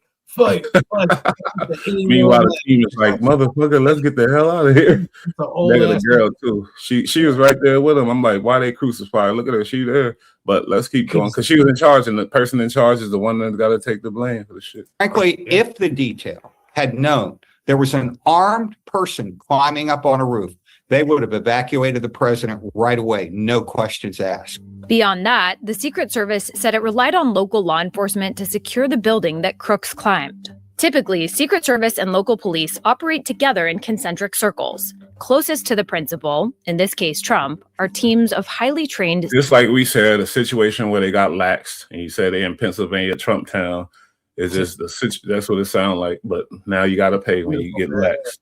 But what was crazy about that whole situation was when you had people that were standing there that were yelling and screaming and pointing, saying, "There's a dude on the roof with a gun." They had their cameras out. They were yelling it for like over a minute, and nobody was doing shit. Like there were officers there, and they weren't doing shit. Like you're trying to fuel the conspiracy shit because I've seen some videos. I ain't want to play them, but there's a big conspiracy saying that whole thing was fake. So I'm not saying I ain't gonna get into that. I'm not saying it's conspiracy. I'm just saying, like, as they're saying that, Secret Service will work with local law enforcement. The local law enforcement were the ones that were standing right there in the video, the iPhone video that the person made standing there. Was a few of them that I saw, but it was local PD that was in that area, and they didn't do shit. It's like, because again, they're a local little small farming town in rural Pennsylvania. They don't see any action like a presidential assassination. That's, you know what I mean? Like, that's not something that they would ever expect they would have to deal with, but they didn't fucking move. If it was CIA or FBI or the Secret Service standing right there and people started pointing and screaming gun, that would have been handled a lot different, but it was cops. I think, there's a clean way to avoid that type of roof action too. Get a clear field like the stadium or some shit or whatever. That's such a basic.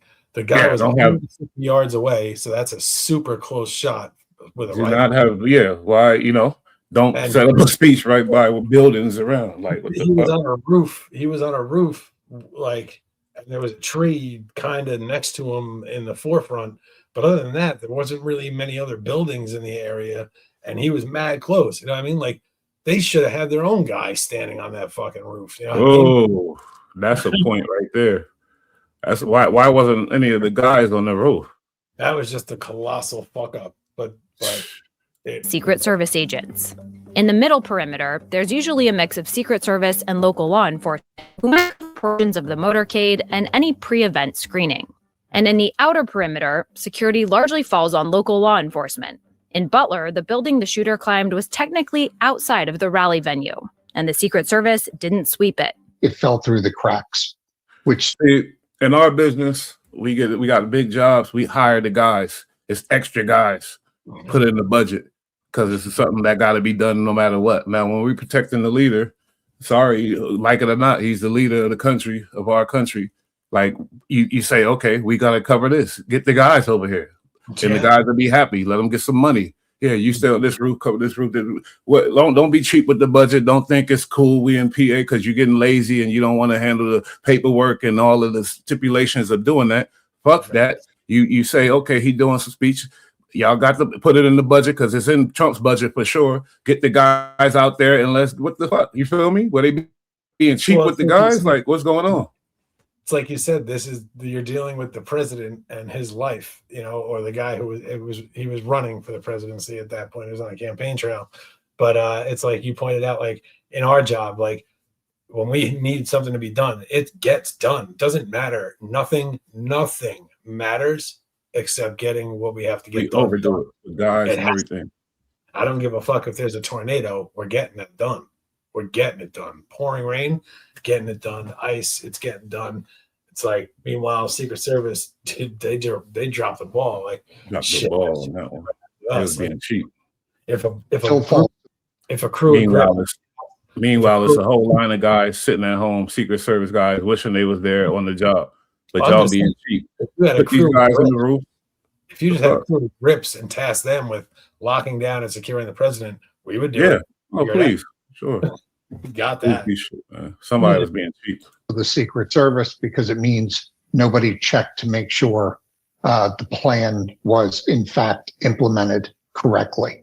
According to the Butler County Sheriff, right before the shooting, a local officer climbed onto the building and saw Crooks, but dropped to the ground when Crooks aimed his rifle at him. In an interview with ABC News, the Secret Service Director Kimberly Cheadle said local officials were inside the building when Crooks scaled it, but said, "The buck stops with me. I am the director of the Secret Service." There are also questions about why counter-sniper teams located behind Trump didn't take out the shooter. That phrase is funny. The buck stops with me. This is what we talk about. Yeah. The budget is there. Get the guys on it. Let them get some money. Why wasn't there guys on the roofs and stuff? The buck stops with me. Yeah. Buck stops with you. If you remember, though, there was they were having issues at the time getting Secret Service detail for Trump. Like, he wasn't getting the A team. He was on the political campaign trail. He wasn't the president at the time. He was running for it, and they don't like him. So like they tasked him with like the B team for sure. But there was another one. I don't know if I believe that. Well, no, I'm serious, because I remember when they said that they were having issues getting the proper detail that they wanted, and that's why people were saying he should just employ his own detail, hire his own private security, and that's when like a bunch of guys that I listen to their podcast, all former SEALs and shit, and they were all saying that they would offer their services for free, like to protect. God, like protecting somebody. It's not a technical job or shit like that. We do kind of technical, but when we got heavy shit to do, we hire hella guys and we overkill it. It's mostly lifting something or something. You know what I mean? It ain't like we bringing hella guys in to be technical. No, now this is the Secret Service. Yeah, you talking about B team, A team? It don't matter. Team, period. There's some guys out here, more guys. What I mean is they didn't task him with like the best of the best. He didn't have the best guys. They were giving him, they were fucking with him. They didn't want to issue enough agents in the first place. And at first I really didn't take too much. I didn't take it too serious when I first heard it. But then a few months later, RFK requested detail for his family because he was getting threatened like crazy, and he was denied by the Biden administration. He denied the Secret Service being given to RFK, who was running at the point for what was it, vice president, I think, or something. But yeah, so they denied him a Secret Service detail, which he absolutely by law was afforded. That's his right to get that while he's in that position running. But on top of that, this guy comes from a family that got whacked the fuck out. His father got whacked and his uncle got whacked. And now he's running and there was threats against whacking him. Like, of all people that should get a security detail, it would be the Kennedy family. They have a really bad history with our government protecting them while they're in office, trying to make a difference. So didn't he have some like scandal around him? It don't matter, but regardless. But when I saw they denied him that's when I looked back and said they definitely were fucking with him, with Trump on his detail. Yeah, but I can't believe an organization like the CIA, FBI, Secret Service, all that don't have things to where this is the top guy. This is the top guy, and it's ranks. It's ranks. The reason I said they got the B team, or less competent people than they had, they had better people to put on the job for them. But the reason I say that, and the reason the woman got crucified, as you said, for the whole shit going down was because she was incompetent. You could see, first off, she wasn't capable of lifting him and moving him physically. Like, so right there, like, you're supposed to be able to physically just yoink that dude out of there, pick him up and get him the fuck out. You should be capable of doing that. But then we saw the miscommunications. So like they had him on the X. The X is like where he is. That's what they referred to the spot where the president was giving the speech. So he's on the X. They rushed him, got around him. They really didn't get him down. It was they didn't kind of know what they were doing. It took them like 45 seconds to get him off the stage. You know what I mean? Like if there was another shooter, that's way too long. When something like that happens, they're supposed to come right in, secure him, and get him out into the car.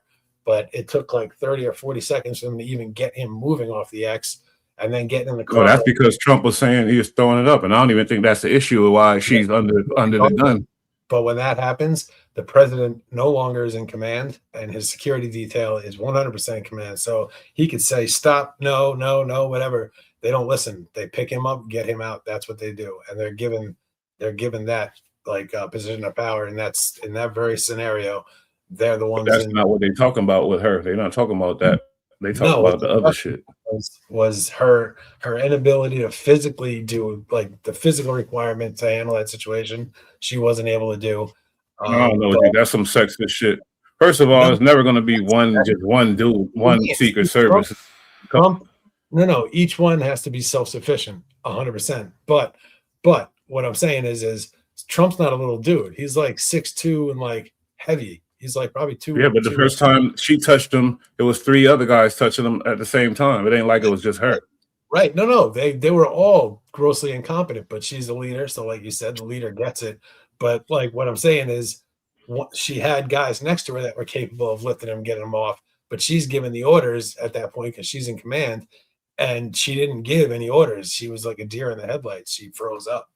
She had a rough. Well, I never heard that, but we're gonna discover that. But let's keep going because it looked like in that moment she was moving with them and getting them out of there. But that's we'll see. Earlier, even though they appeared to be facing in his direction. Once the shooting started, they had rounds on target almost instantly. So that tells me that shooter. Look at that. Come to this motherfucker right there. No, that was the one that in Pennsylvania. I know, but this guy, I know that, but I know we're in Pennsylvania. But the shooter, or is that Secret Service? That's Secret Service, and that's not the only sniper detail. They had 2 other ones too. Okay, because I was about to say that can't be the shooter right there. All right. The guy who killed him right there, the guy in the front, took his ass out. Their attention, and they were in the decision loop. The investigations into what went wrong will also focus heavily on what happened before the event even took place. The Butler rally was announced by the Trump campaign 10 days ahead of time, which experts say gave the Secret Service plenty of time to do site advance planning and potentially even eliminate the line of sight from the building where the gunman was perched to Trump's stage. In this situation, you actually had an event site that was being built. So they're there to find out what the dimensions are going to be, what the stage is going to look like, where it's going to be located. And then based on that information, they are then looking at potential threats, including areas of high ground, and how to best mitigate those threats with the overall security plan. Former Secret Service agents say the buildings near Trump's stage in Butler would be a glaring risk and not something that could have been missed by advance agents. Yeah, that's what I'm saying. You didn't agree with me.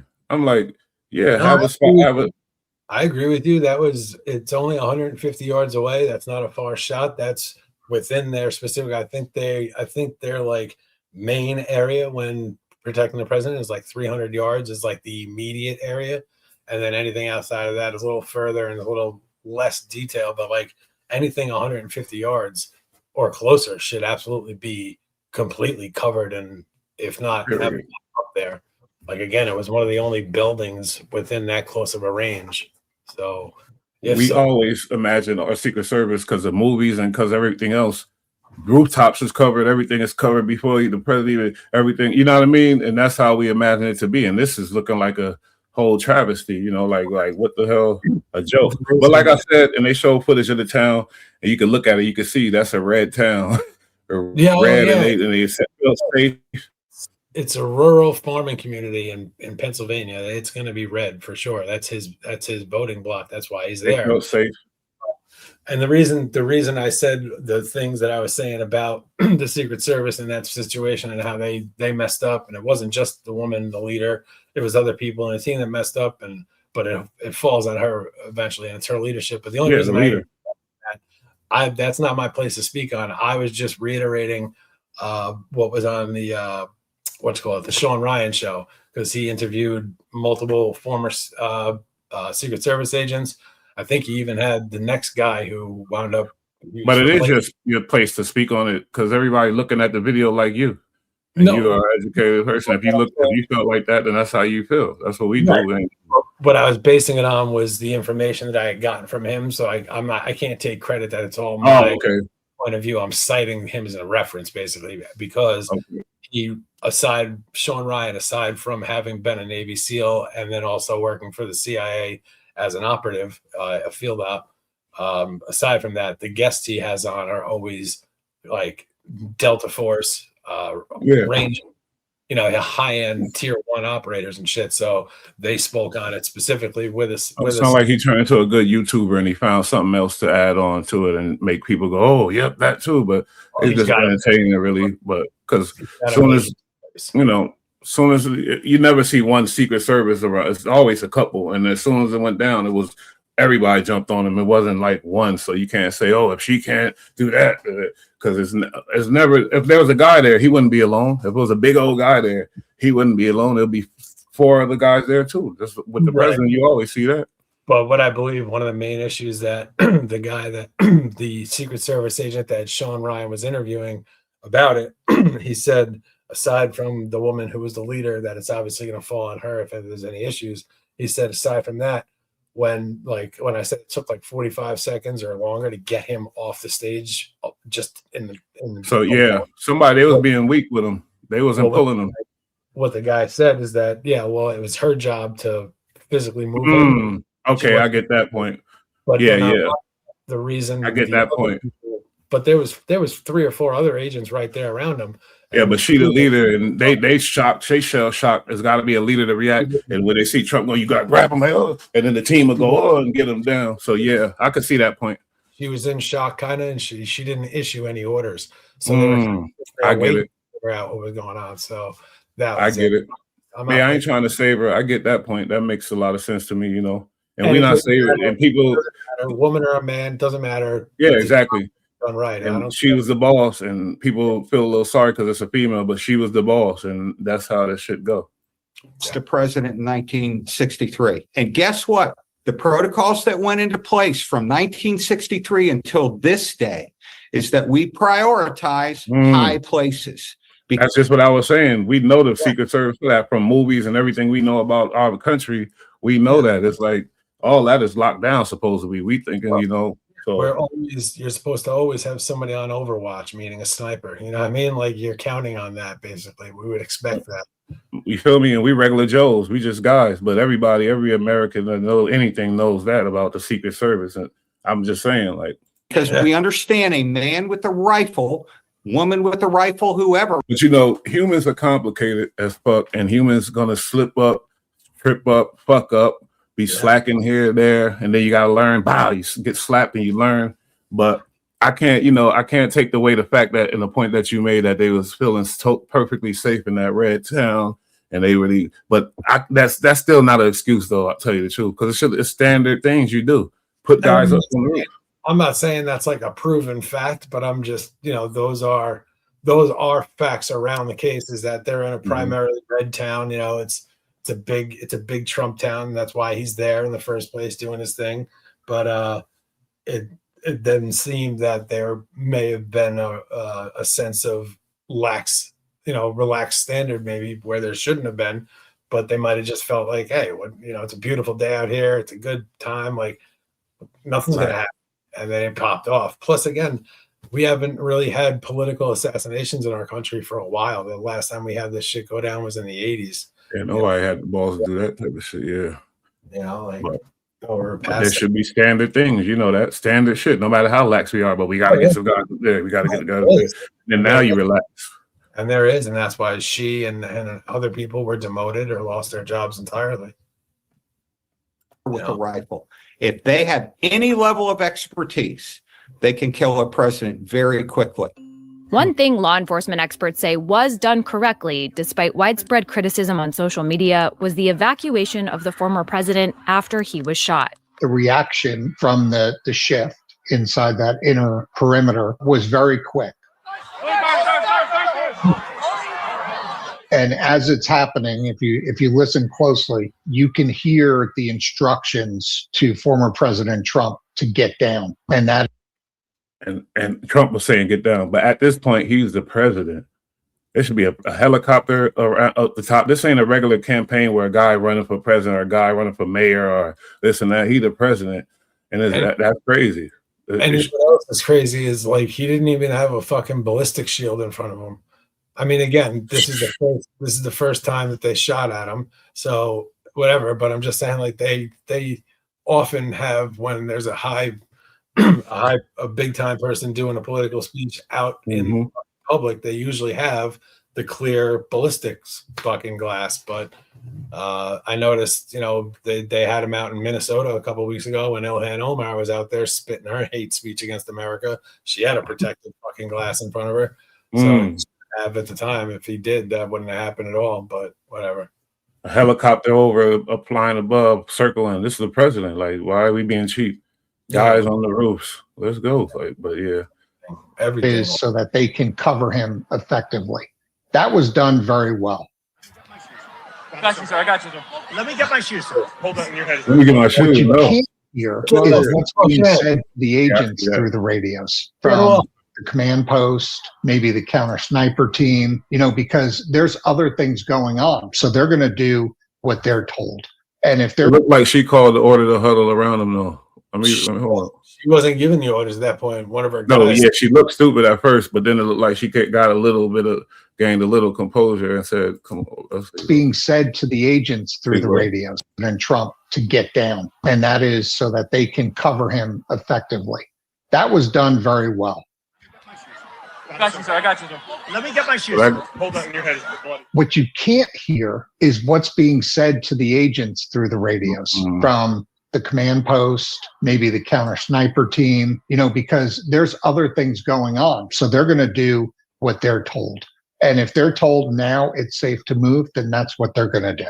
Well, experts say it's not ideal from a security perspective that Trump stopped to pump his fist.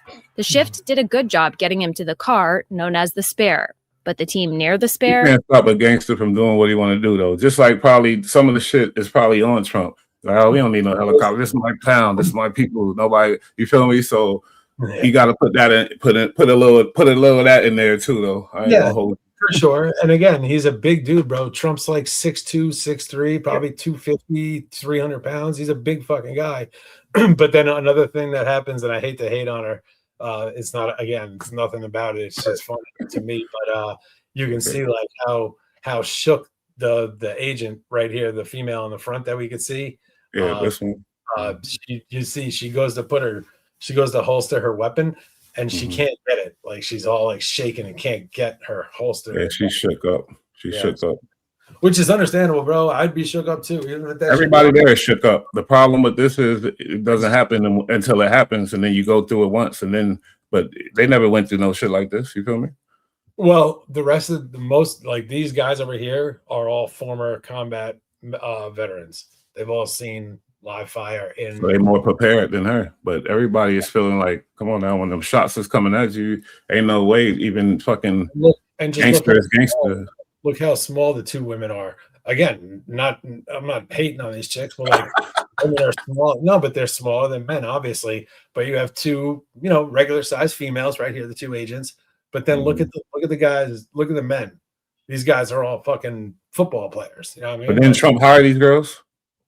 No, it's the detail that was given to him. He didn't get the. Somebody said Trump hired her. No, not at all. You're appointed you're appointed a security detail. And when he was appointed the security detail, he wasn't the president. He was running for president. So he was 45th. Then this time he's campaigning while Biden's still in office. So Biden is in charge of the Secret Service and all that. So the team that he sent out there, while it wasn't the number one, because the number one team's protecting Biden, the number two team is on his family, the three teams on another member of his family. So he wound up getting, whoever was just kind of around and left over for his detail. And then yeah, but you're chalking it up to the team. I'm just saying it should be basic shit that people on the roof. Like when in this situation, it looked like they huddled around and they got him out of there despite him fighting. So I don't know what the A team would have did that was so miraculous. They probably would have had the guys on the roof, I guess, what you're saying. No, they did. Look, the snipers on the roof, they killed it. They did their job well. They're a different detachment. They're not Secret Service. They were, I think they were MARSOC Marines, maybe, if not. Oh, wow. Okay. But no, as soon as that kid shot, he got the one shot off. They seen it. They shot at him and they missed. Then they forced him to get down on the ground and then they headshot him. Well, he laid down because he was just standing up at first. Shoots, and the Navy SEAL or whoever was the sniper seen it, shoots, missed him, or might have even hit him, but it wasn't a kill shot. And that's when the dude jumped down and laid down on that tin roof. And then once he laid down, that's when the sniper got an effective headshot. So you said the sniper killed him when he was laying down?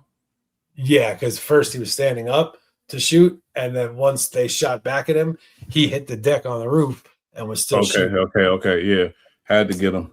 Domed him. Sniper all the way over there. He had to get him. Ain't nobody over there with him. Nope. That bullet got to do the work. Well, no, local cop, when they were all yelling that shit about him being up there, he went and climbed up the ladder. And as soon as he poked his head over the roof, the kid turned around with a gun and this dude jumped off the ladder like 15 feet and landed. And he didn't go back up there again. Oh, yeah. He wasn't trying to get clapped. He like, fuck that. I'll take a broken leg. Hey, he did the right thing. Yep. Yeah. They were clearly confused. You could see it. You can't hide it. They didn't know what to do. President Biden has been briefed about the assassination attempt and has pledged a quick probe led by the FBI. I'm instructed that this investigation be thorough and swift, and the investigators will have every resource they need to get this done. The House Oversight Committee is also investigating what went wrong and has called on Cheadle to testify. In a statement, Cheadle said the Secret Service is working with all involved federal, state, and local agencies to understand what happened, how it happened, and how we can prevent. She was a scapegoat. Nah, she the boss, though. An incident like this from ever taking place again. Yeah, this ain't what I wanted to see, but I got some details on it. And I see the difference between this situation. Only significance with this current situation is he was real close to the White House. And to me, that said, I don't like that. I'm like, wait, how this crazy? You feel me? But no, it's crazy shit happens to the White House all the time. We just don't really hear about it. But like, I don't know, what was it, 6 months ago, 8 months ago? Or no, actually, it had to be within 6 months because it was when Trump was in office again. But fucking there was, a bunch of like Antifa type people, just extreme leftist outside of the White House or whatever. And fucking one of them fucking threw a Molotov cocktail over and it burned down the guard station on like the east side of the fucking front gate, basically. Inside the gate, they have the little security shack, Mm-hmm. Yeah, I hear about shit thrown at the gates. We hear about them even shots fired through the gates. I heard about that because DC, the hood is right there by whatever. So I heard incidents, but I'm just saying this dude rushed in. He was coming in. Check this out. There was another time where this dude, it was during the daytime, and like the front gates of the White House are open because there's tours and shit going on. But this dude just ran up in, I guess he just ran through the gates, ran straight up to the White House, opened the front door, and ran through there. And there was a Secret Service agent guarding the inside of the door. It was a female, and this dude was a pretty big guy, and she was a smaller woman. And when he opened the door to the front door to the White House, when he opened it, everybody turned around like, whoa. And she was right there, and this dude just ran over her like he was Bo Jackson. So you think certain jobs, females should not be able to do if they don't meet the physical requirements, basically? I just think that in some jobs, there's a physical requirement where if a girl can meet the physical standard, then yeah, no problem. That's cool. I don't have a problem with. But guess what? I'm down with females being willing to sign up and wanting to go into combat. I think that's. It could have been a skinny little dude there that got ran over. 100%. That's what I'm saying. I don't care if it's a man or a woman, as long as they're able to do the task at hand. Now, granted, this is like a totally random ass situation. I also think it was like her first day or her first week. But you know, she just so happened to pull detail where she's on the front door of the White House. There's other agents, you know, within, you know, earshot of her in the White House, but she's right there. And it just so happened this dude stormed the fucking White House, ran to the front door. She was there, and he just trucked her and then continued, and then he got tackled like, you know, another hallway down. But this is funny because it's like everybody's acting like that's regular shit that go down when somebody, you feel me, and then it's shooting at the president, assassination. Yeah, I do believe she'll know really what to do now. She'll move good now, and she's still an asset to the agency. But they shitted on her. She probably retired or whatever. But my thing is the experience. We not putting that in the play of like you got to go through some shit sometime, and then. Because you don't know what you're gonna do until you go through some shit. You feel me? And she snapped back into it and did this. Said, "Come on, huddle around them," whatever type shit.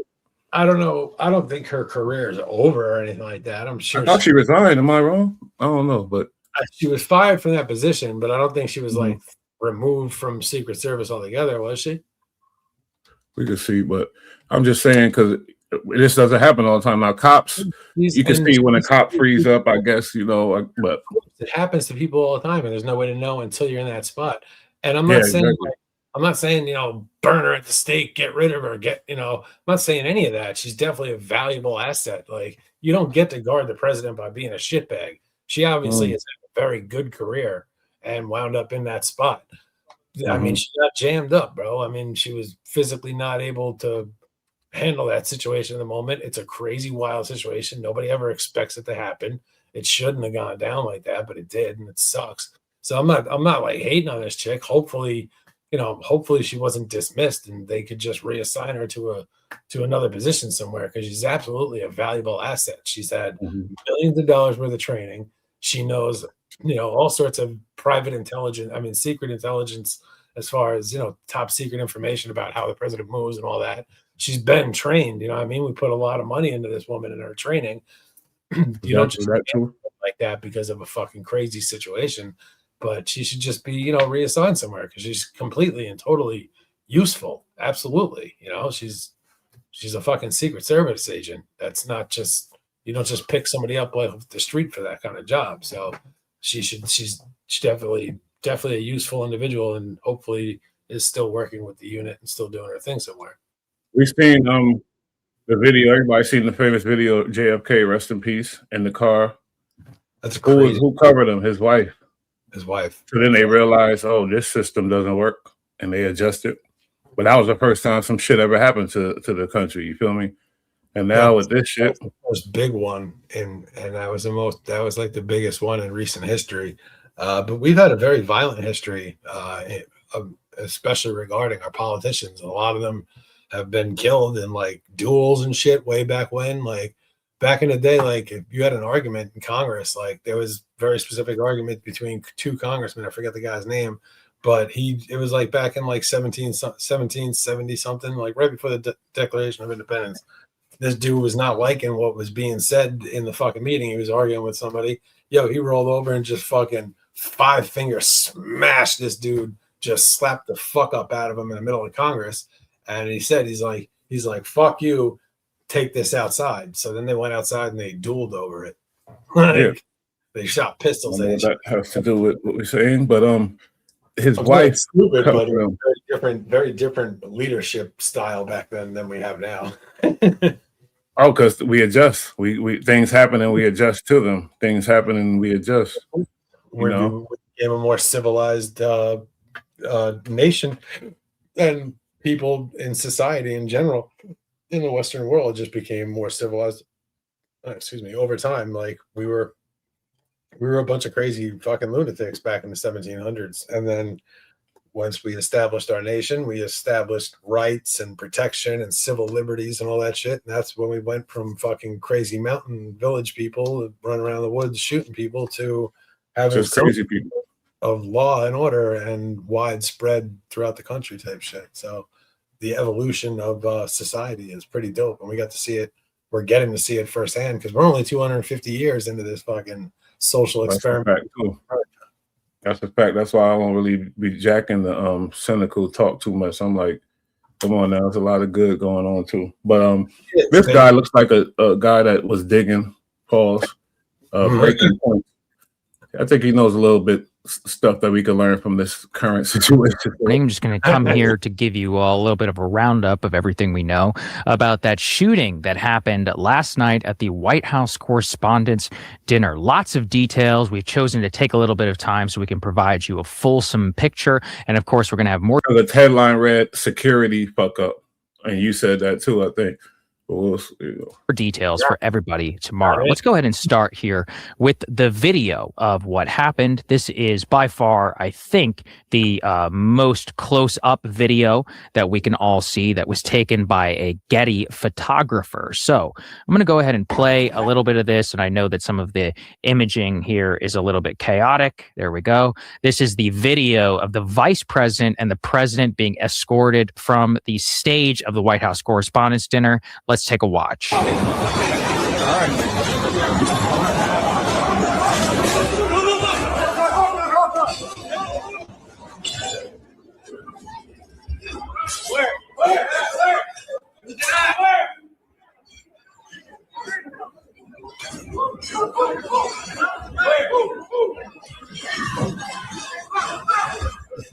So that was the video. I'm sure many of you have seen many other angles. There was the one that was taken, from the head-on shot, but I saw that one, you could both see the president who appears to have either stumbled or gone down on the floor. He was picked up and then taken across. The woman crawling behind him is Weijia Zhang. She's the president of the White House Correspondents' Dinner. And then the first lady was in front of the president. The vice president was ushered off of a different side of the stage in the background and appears to have been taken off first. So that was the video. I'm sure, again, there's so many different video angles, cabinet officials, RFK Jr., almost the entire cabinet was there, a full spectrum of the line of succession from the Speaker of the House, Mike Johnson, almost the entire cabinet was present and in attendance, senior administration officials, the vice president and the president all sharing the stage. And I think that's what sets the stage for what a shocking incident that this all is. Speaking personally, I've probably spent days of my life in Secret Service lines, like trying to get into conventions, the DNC. Let's get to it. Yeah. Many others. And so to see a shooting that's able to take place at an event with the president of the United States, in addition to a significant amount of the cabinet, I think some Supreme Court justices were there, members of the House of Representatives, in addition to the Speaker of the House, who is third in line for succession. I mean, it's genuinely shocking. And so, again, just to stick to all of the things that we do know, we do have this video, which was shared late last night by the president. This is the video surveillance photo of the president shared, which appears to show the gunman, and I will give you some details on him here in a little bit, actually charging the Secret Service. Before he shared a video. Yeah. He funny, man. Cordon. Obviously, the video is very grainy, but we can take a look here. It looks like this is a Secret Service perimeter, and you're about to see him come running through. So you can see him, he's sprinting through with a gun, and immediately these Secret Service agents spring into action. Now, a little bit of what we do know here is that the gunman appears to have popped some shots off with a makeshift shotgun. The shotgun did appear to hit a Secret Service agent in a bulletproof vest. He's been transported to the hospital and is fine. That's all what we know so far in terms of the weapon that was used actually in the course of the shooting. Now, witnesses describe some 5 to 6 different shots. It appears that some of those shots were initially fired by the gunman, then Secret Service firing at him. However, it is important to say, and I think this will get a little bit later on here in a little bit about what exactly happened, is that the suspect appears to have been taken in custody. This is a photo which was shared again by the president late last night. Yeah, but how does shirt get off? But the headline say security. I'm still gonna put some blame on Secret Service too, but We'll talk about that. Is down on the ground in the lobby of the Washington Hilton. He does appear to be unharmed. So even though multiple shots were fired at him, it doesn't look like he was hit. And Wolf Blitzer, the CNN anchor, was actually in the lobby while all of this was going down. He said a lot of people don't like this idea what China doing to where they could just identify you from a scanner. Like they got things in it, like you walk in somewhere, they know everything about you type shit. But when you in events and that shit that's close to the White House, like once you cross a certain gate, they should you know what I mean? Like they should have some type of information on you. But it wasn't in the White House, like you said. But I'm just saying. Yeah, you would hope they would have that information on you, but I don't know, man. It should have been 3 gates he had to go through or something. Like what? Well, there was. So I don't know how he gained entrance. I mean, we'll hear more in the coming days and shit, but my bad.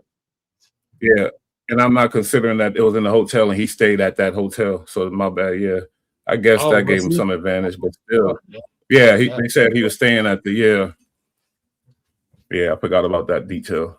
Didn't see any blood. Now, we haven't seen a full release or anything of his condition, but just wanted to share all of that with you. So that's what we know here about the initial details. With the president run off, we know that there were a couple shots fired in the Washington Hilton. And of course, Washington Hilton is not only where the White House Correspondents' Dinner is held every single year, it is also the site of President Reagan's attempted assassination attempt. Again, part of which make this so surreal and shocking is to the area. And, let me just take a little bit of time here. If you ever attended DNC, the RNC, Trump rally, or, anything, especially where there's going to be multiple VIPs, there are levels of security. So what we know about this event is that there were these metal detectors that you need to pass through to get into the ballroom. But the security perimeter actually did not shut down the entire Washington Hilton, which explains things, because one of the things that we're learning about this gunman is that he apparently had made a reservation at this hotel in April, right? So he made this hotel reservation. So weird, I think, in my opinion. Like, what? Everything should be locked down. The president doing something in this hotel, like, that's just weird to me. Or don't do it there. That's just weird. Yeah. Well, to his credit, after the whole situation happened, Trump was trying to get shit back in order and trying to get the Correspondents' Dinner to continue and go on, but just weren't able. So it's got to be rescheduled. But they were trying to. He's a G. He was trying to make it happen still. Oh yeah, we know that. He said that. I mean, he did definitely stressed it too. He was like, "Yeah, I wanted to go. I fought for it, but obviously, and we know how this shit worked. They ain't going." Hell no, because in the feds, because we've been following a lot of Fed cases, no charges brought up yet. You feel me? Feds move different. Well, he hasn't been indicted as of yet. Oh, it's a Sunday, so they'll probably wait till Monday morning to indict him. But, most likely. But I'm just saying, indicted lickety split, bro. They're gonna do this guy up. They be taking their time sometimes, but yeah, it's gonna be tomorrow. You're right. We're gonna get the charges tomorrow. Justice turns slow, sir, but they do indeed turn. So, and this ain't just a federal case; this is a super federal case. It's great that once again they were able to get the guy alive. Great, because now they can make a spectacle of doing away with him. Yeah. In April, I can go ahead and share that right here. This is from Catherine Falders. Law enforcement officials said he is believed to have booked a room in the Hilton in early April, declining to answer questions right now, but allegedly made some reference to targeting administration officials, was not specific. Okay, so he made this reservation in April, and it appears the DC police telling us late last night that actually he was a guest at the hotel and had checked in earlier and appears to have brought premeditated some of the weapons in his luggage. Now, again, this is very, very shocking. I mean, again, to be DNC or an RNC or any event, even private events, actually, that the president or the vice president will enter, you have to go through multiple levels of security just to get near the building. I'm talking about if you're on your person, you have to pass through the metal detectors, you may or may not, x-ray machines, for example, luggage, anything that you're trying to bring in and out of this type of building. None of the guy that been there, he'd been to these places. that appear to have been the case this time around. Now, the president did give some remarks last night. So, and again, just to give everybody what made this also surreal was this shooting happens, the president, the vice president, the entire cabinet is rushed off. So then an announcement comes on, and they say that the programming is going to resume. The president actually puts out a Truth Social post. It appears from some sort of holding room in the very same building where he is saying, I want the show to go on, but I'm going to defer to law enforcement officials. Eventually, the Secret Service is just like, we have to cancel this entire thing. The president has to leave. So he leaves. He actually goes back to the White House, calls a press conference at some 10:30 p.m. Eastern time. Trump is the first president that said, F this, I'm going right to my people. Let me start my own social network. I'm not putting out my messages to none of you, none of the media to get watered down or switched around or did this. I'm just going to talk to my people on Truth, and y'all go get it from there. That's crazy. But he had to do that because he was thrown off of Twitter. X. Yeah, I remember that. Yeah. But, you know, it benefited him, I think. But yeah, so he made it so that, you know, if you're going to cancel me, the reporters state, like, now you can't play with him. So yeah, 100%, you're right. You will see are in their, regalia because they ran from the Washington Hilton back to the White House. I'm trying to think. I've done that a couple of times. It's not that close. Maybe a mile and a half, like 2 miles, something. So anyway, so many of them were sweaty, and some of them apparently took scooters. So here's some of the remarks. I'm going to play a little bit of them just so you can get a sense of what the initial statement from the president was. We heard all that. This was an event dedicated to freedom of speech that was supposed to bring together members of both parties with members of the press, and in a certain way it did. Because the fact that they just unified, I saw a room that was just totally unified. It was in one way, a very beautiful thing to see. A man charged a security checkpoint armed with multiple weapons, and he was taken down by some very brave members of Secret Service, and they acted very quickly and have just released, for purposes of transparency, clarity, I've ordered it to be put out. You probably have it by now, put out on Truth and put out on many other platforms. A tape showing the violence of this thug that attacked our Constitution, and also showing how quickly Secret Service and law enforcement acted on our country's behalf. Okay, so that was the initial statement. It was real. Salute to them Secret Service, because you know what? They didn't. He's alive, so that means they had to rush him with all them guns on him and take him down. That's brave. They super brave. Yeah, took him down, and he's alive too. That's crazy. It's a wild job, and it's an honor to have that job. But it's a wild job, bro. Like, your job at that point is to just be a body to put in front of him in case more shots come. Like, that is literally, that's, part of the contract that you sign, that you're a human shield. But it is what it is. It's an amazing, not too many questions to basically detailing what happened. Kash Patel also was in attendance. He was rushed out. You can read some of the details of how all that went down, which perhaps, we'll definitely have a lot more to say. But tomorrow, I'm just trying to do a general news roundup. Now, in terms of the suspect, some of the things that we know now so far, I'm going to go ahead and share this from the Wall Street Journal.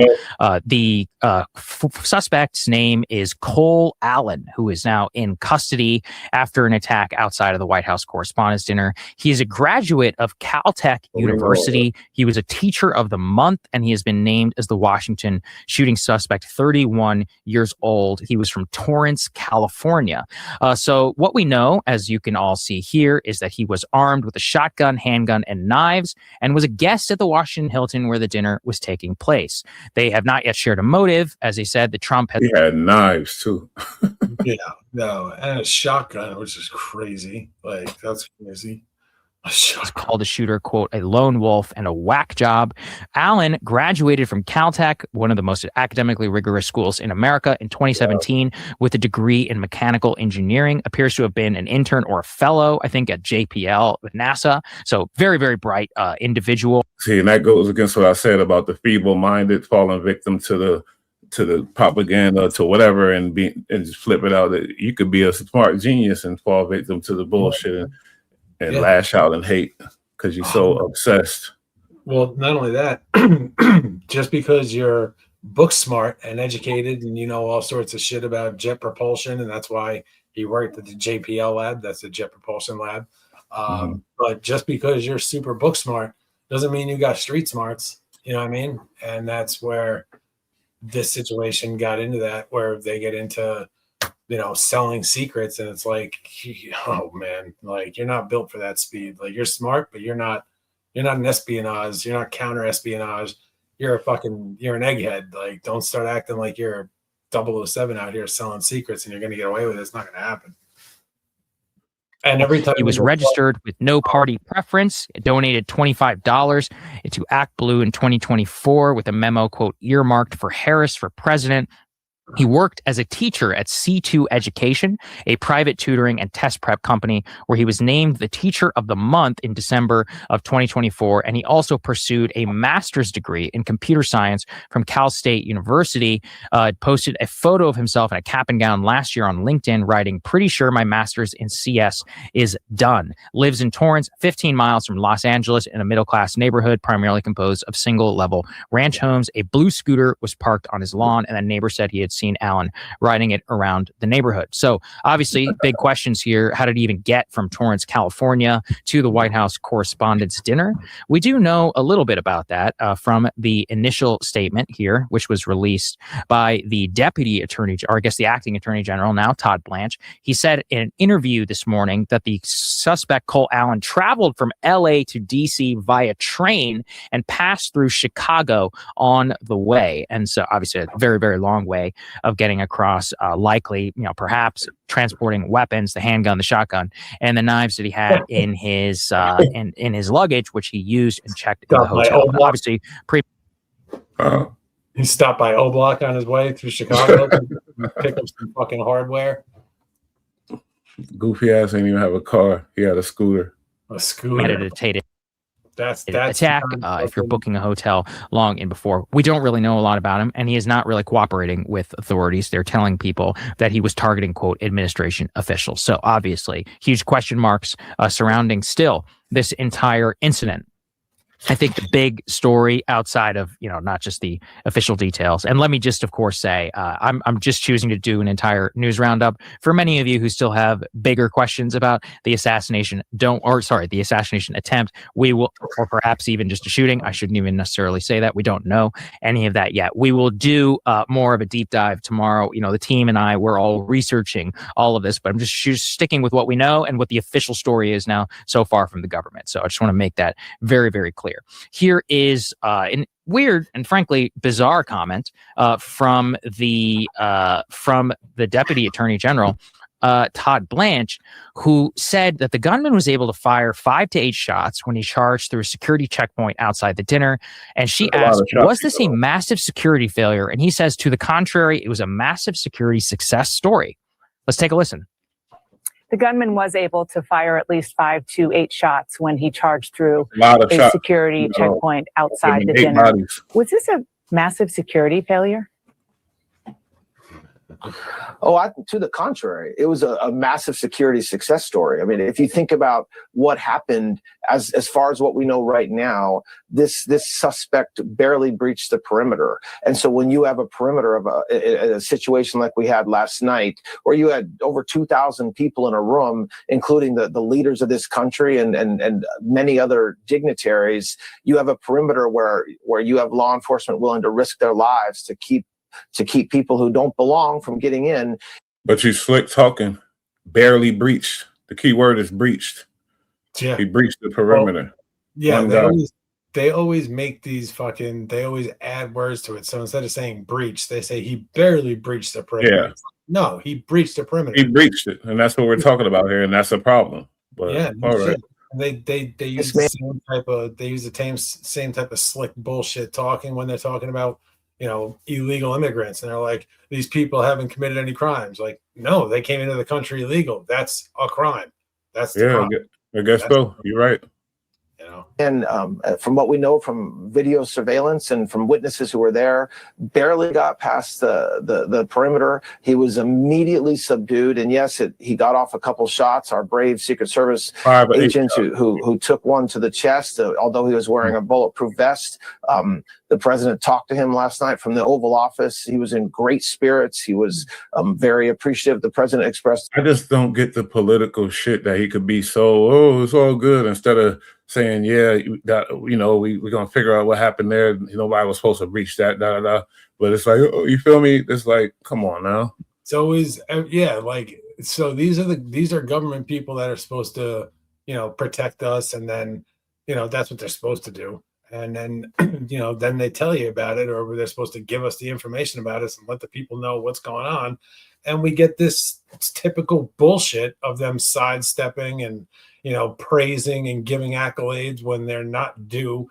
You know what I mean? Like, because he doesn't want to talk badly about this situation, because if he does, then maybe he'll lose his job, or he'll step in the wrong. Say, what the fuck were you talking about, homeboy? Like, if you're in the government and you tell the fucking public the truth, you probably lose your job all the time. So, it's ridiculous though. It's like, this is what we get. This is our leadership. Thank God we have some pretty tough people in the White House right now, but you get these bureaucrats like this fucking guy telling everybody like, no, this was actually a good situation. It showed how good we are. No, wait, didn't Trump? Yet another person came within fucking 100 yards of Donald Trump, and this man had a shotgun and a bunch of handguns. Like, I'm sick of them trying to fucking kill this guy. And now people in our government telling us that, no, it's not so bad. Like, a cop on a job take one to the chest and they saying, oh, you had a vest on? Yeah, he's fucking still hurt. That shit is fucked up. Best possible outcome. Like, no, the best possible outcome is that the dinner went off without a hitch and this fucking asshole stayed home and prepared his lessons plan for next week as his teacher. Why is somebody that would even consider doing this, let alone actually doing it, how is this fucking guy a teacher? How is he teaching children in America? That's a whole nother issue. When he thinks it's prudent to fucking load up some guns and go storm the White House. What was he putting in the kids' minds? What was he putting in them kids' minds? But I just feel like there's a perimeter set, obviously, by our top. There was a perimeter set and he breached it. And he's just one guy doing goofy shit. He ran fast, but the fact is there was a perimeter set and he breached it, and that's unacceptable in my opinion. You feel me? Yeah, mine too.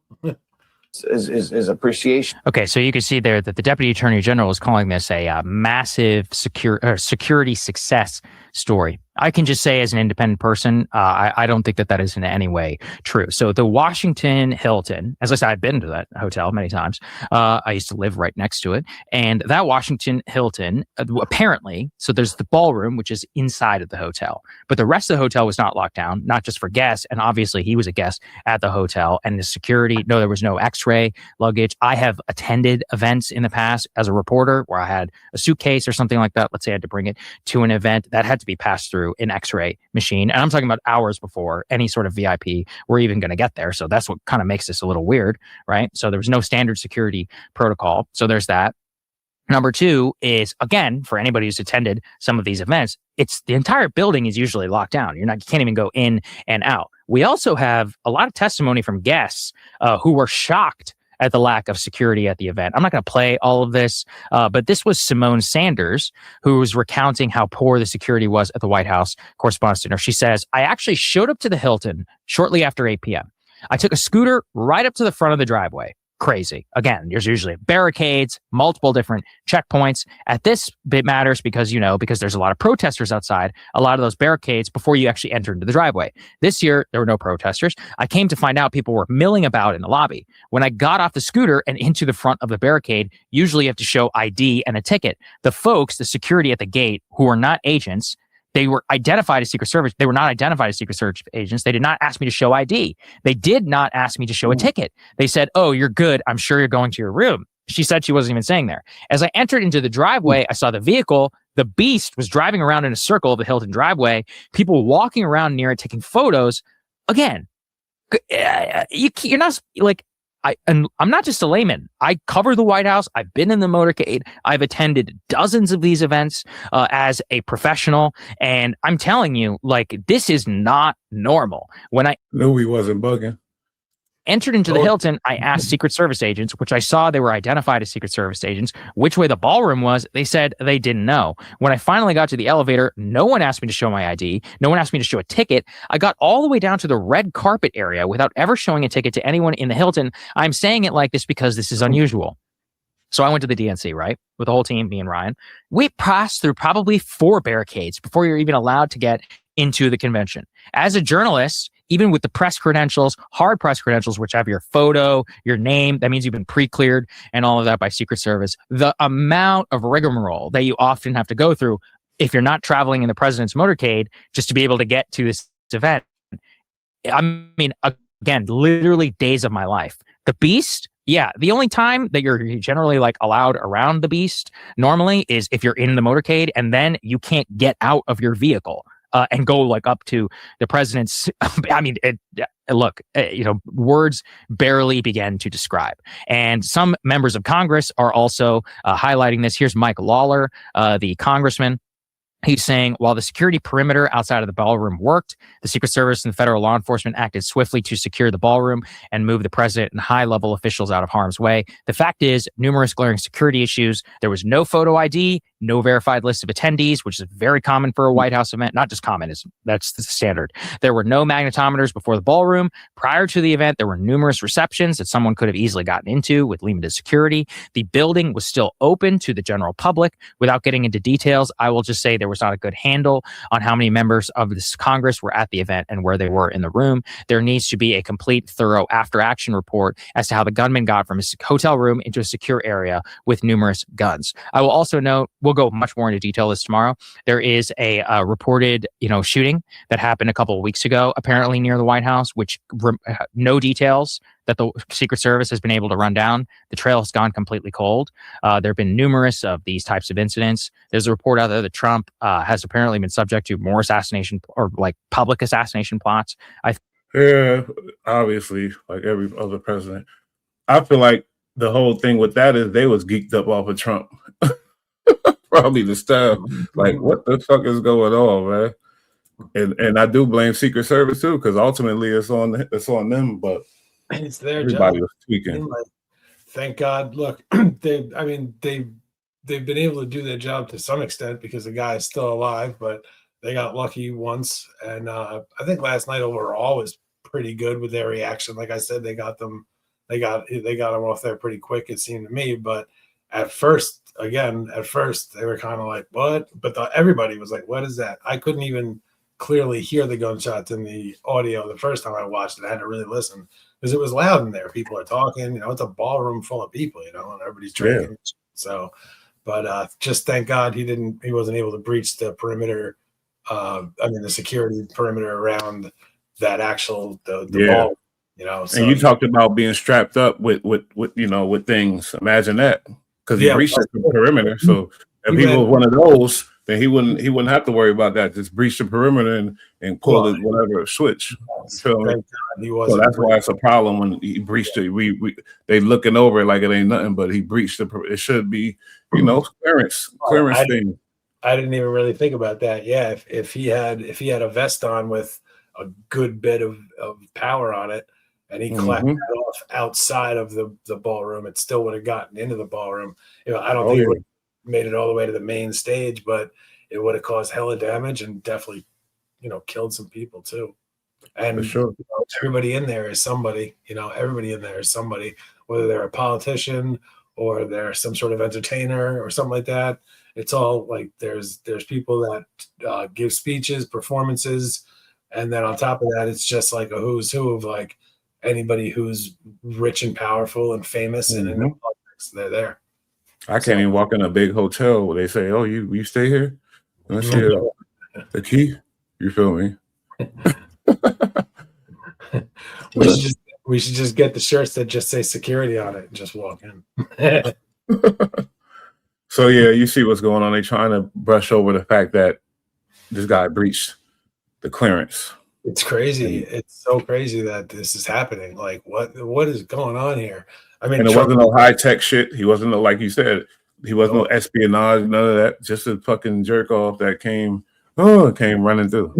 and what a lot of intelligence, people that are former intelligence for the Army or the Navy and stuff that do certain podcasts, military-based podcasts, former military. There's a woman. She was a former CIA intelligence asset, so she wouldn't necessarily be in the field. She did do field work from time to time, but she did a lot of her field work from drones, basically. Finding like certain areas and looking for specific people, and she's really good at that shit. That's what she did for the government for a long time, and now she runs a private company doing that kind of shit for the government as a contractor. But I forget her name. But what she was talking about, like about a year ago, maybe a little longer, maybe like a year and a few months, but she was talking about on Sean Ryan how there are sleeper cells that are in our country from all over the Middle East, at terror groups. And she was saying that it's mainly Iran that funds all the terror groups throughout the Middle East. They fund majority of the terror groups. So it's most likely going to be an Iran-backed, whether it's the Houthis or whatever. If it's ISIS, ISIS is his own thing.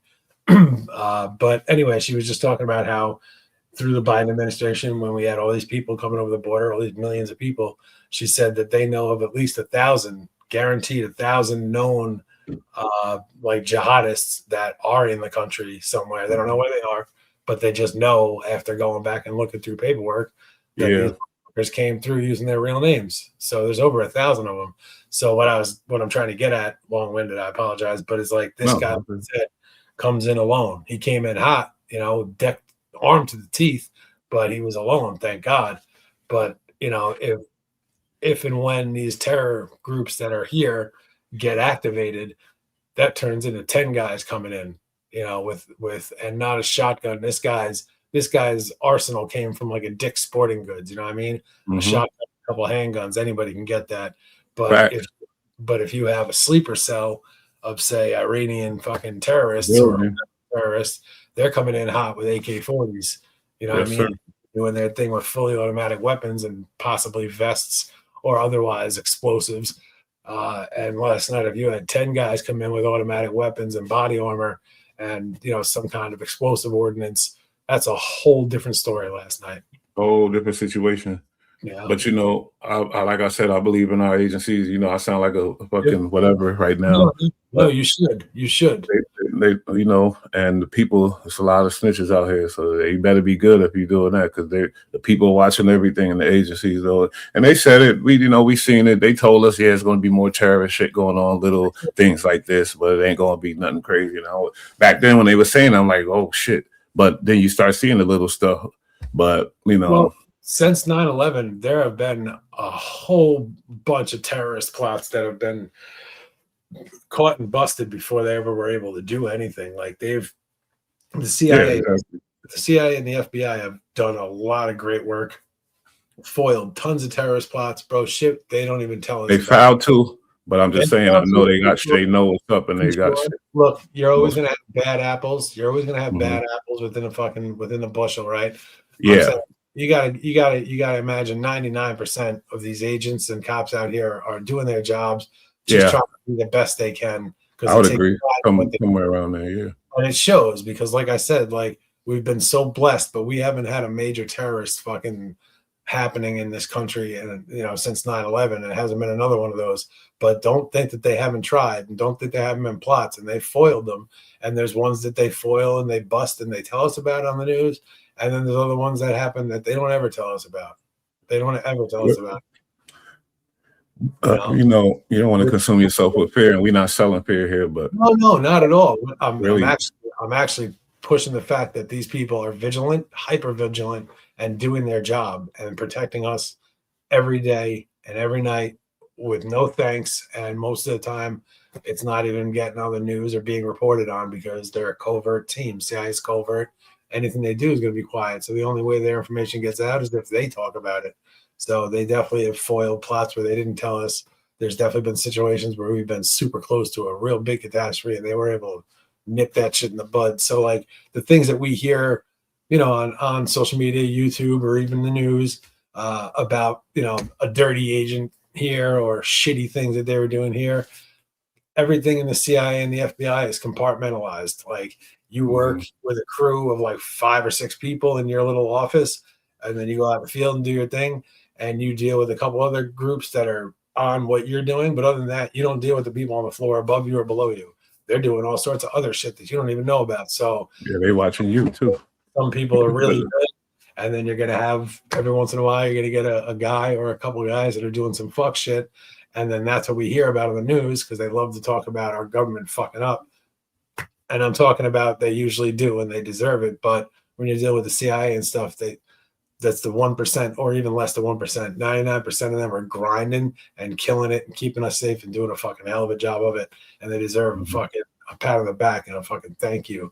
And they never get it. They get shitted on because I don't like your numbers, but 99%. But I guess I'm just saying the vast super majority is these people want to protect the country they love. They're former soldiers, you know what I mean, former officers, or they just got into law enforcement in general, want to working their way up. And then the scanning and all the requirements and all the testing and all the psychological testing that you go through, like these people are the cream of the crop. And yeah, every once in a while, one of them sells secrets and fucks up. But for the most part, they're all just Captain Americas, man, doing their thing, whether they're working on a computer or they're out in the field, and they're protecting us on a daily basis from things we don't know about and don't want to know about. Thank God. Thank God.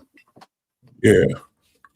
So they was laughing. I think she talked about some stuff that I don't even want to get into, a terrorist threat or whatever, but you know, there's going to be that. But then I ain't see this. He said, get on that gangster shit. And then they laugh. Oh yeah, get on that gangster shit. Okay, this is the gangster shit of today. Cover this.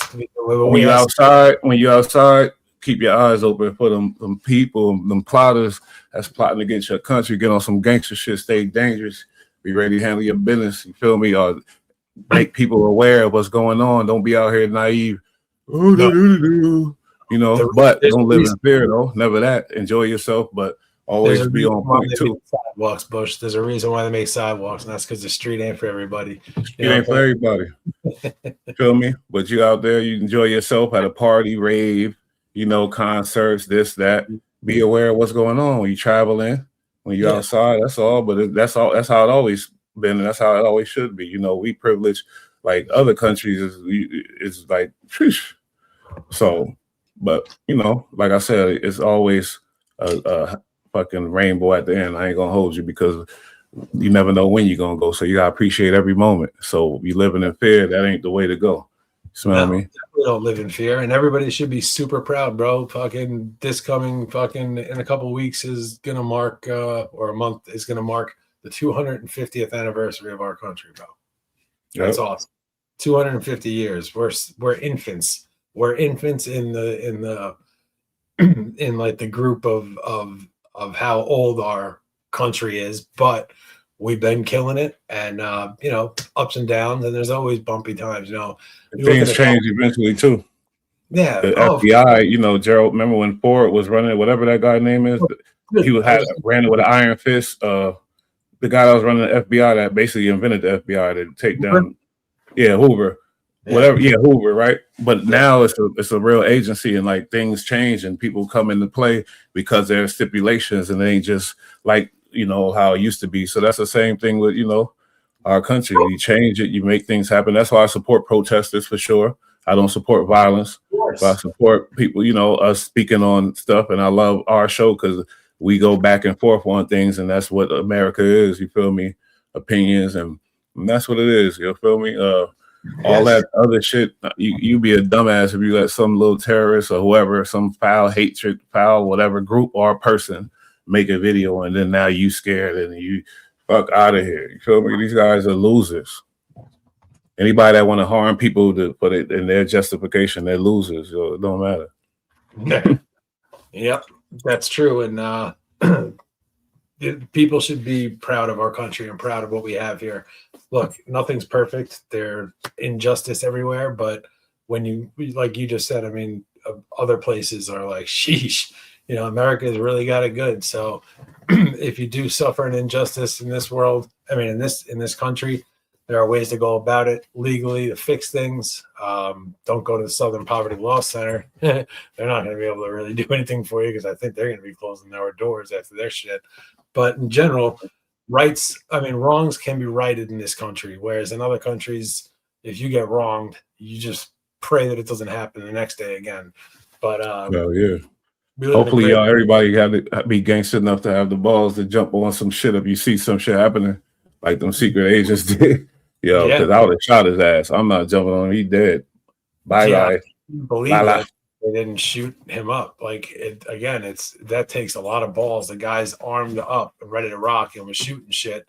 And fucking instead of killing him, they had the presence of mind. He considered I gotta get this information from him. I think they considered that. They we want to know where the fuck this dude is coming from, what's going on.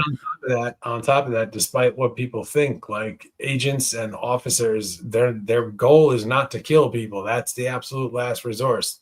We see in these body cams now all the time that people say that they shot him for no reason, but then we see the body cam and the dude's acting a fool and being all crazy and then rushes the cop with a weapon. And it's well, what's he supposed to do? He tried and the guy wasn't having it and eventually got violent. But it just goes to show that one of their main goals is to, when possible, preserve life, even of the criminal, because his goal. Criminal doesn't mean you need to die. You just might be on some shit. You might have not been able to get your medication or some shit. You might have just had a fucking breakdown. Your whole world could be crashing down, and you pick up a gun and make a full fucking decision. But that cop doesn't shoot you. That cop tackles you, and you do your time. You come out, and you can have a life again. Yeah, you're right. Majority of the time, cops are not pulling that trigger. They're trying to fucking preserve life. Sometimes they have to. But for sure. Yeah, and to answer the headline question, okay, I guess Trump, in my opinion, doesn't have the most domestic ops because I gotta say Lincoln because of that war, the North and the South.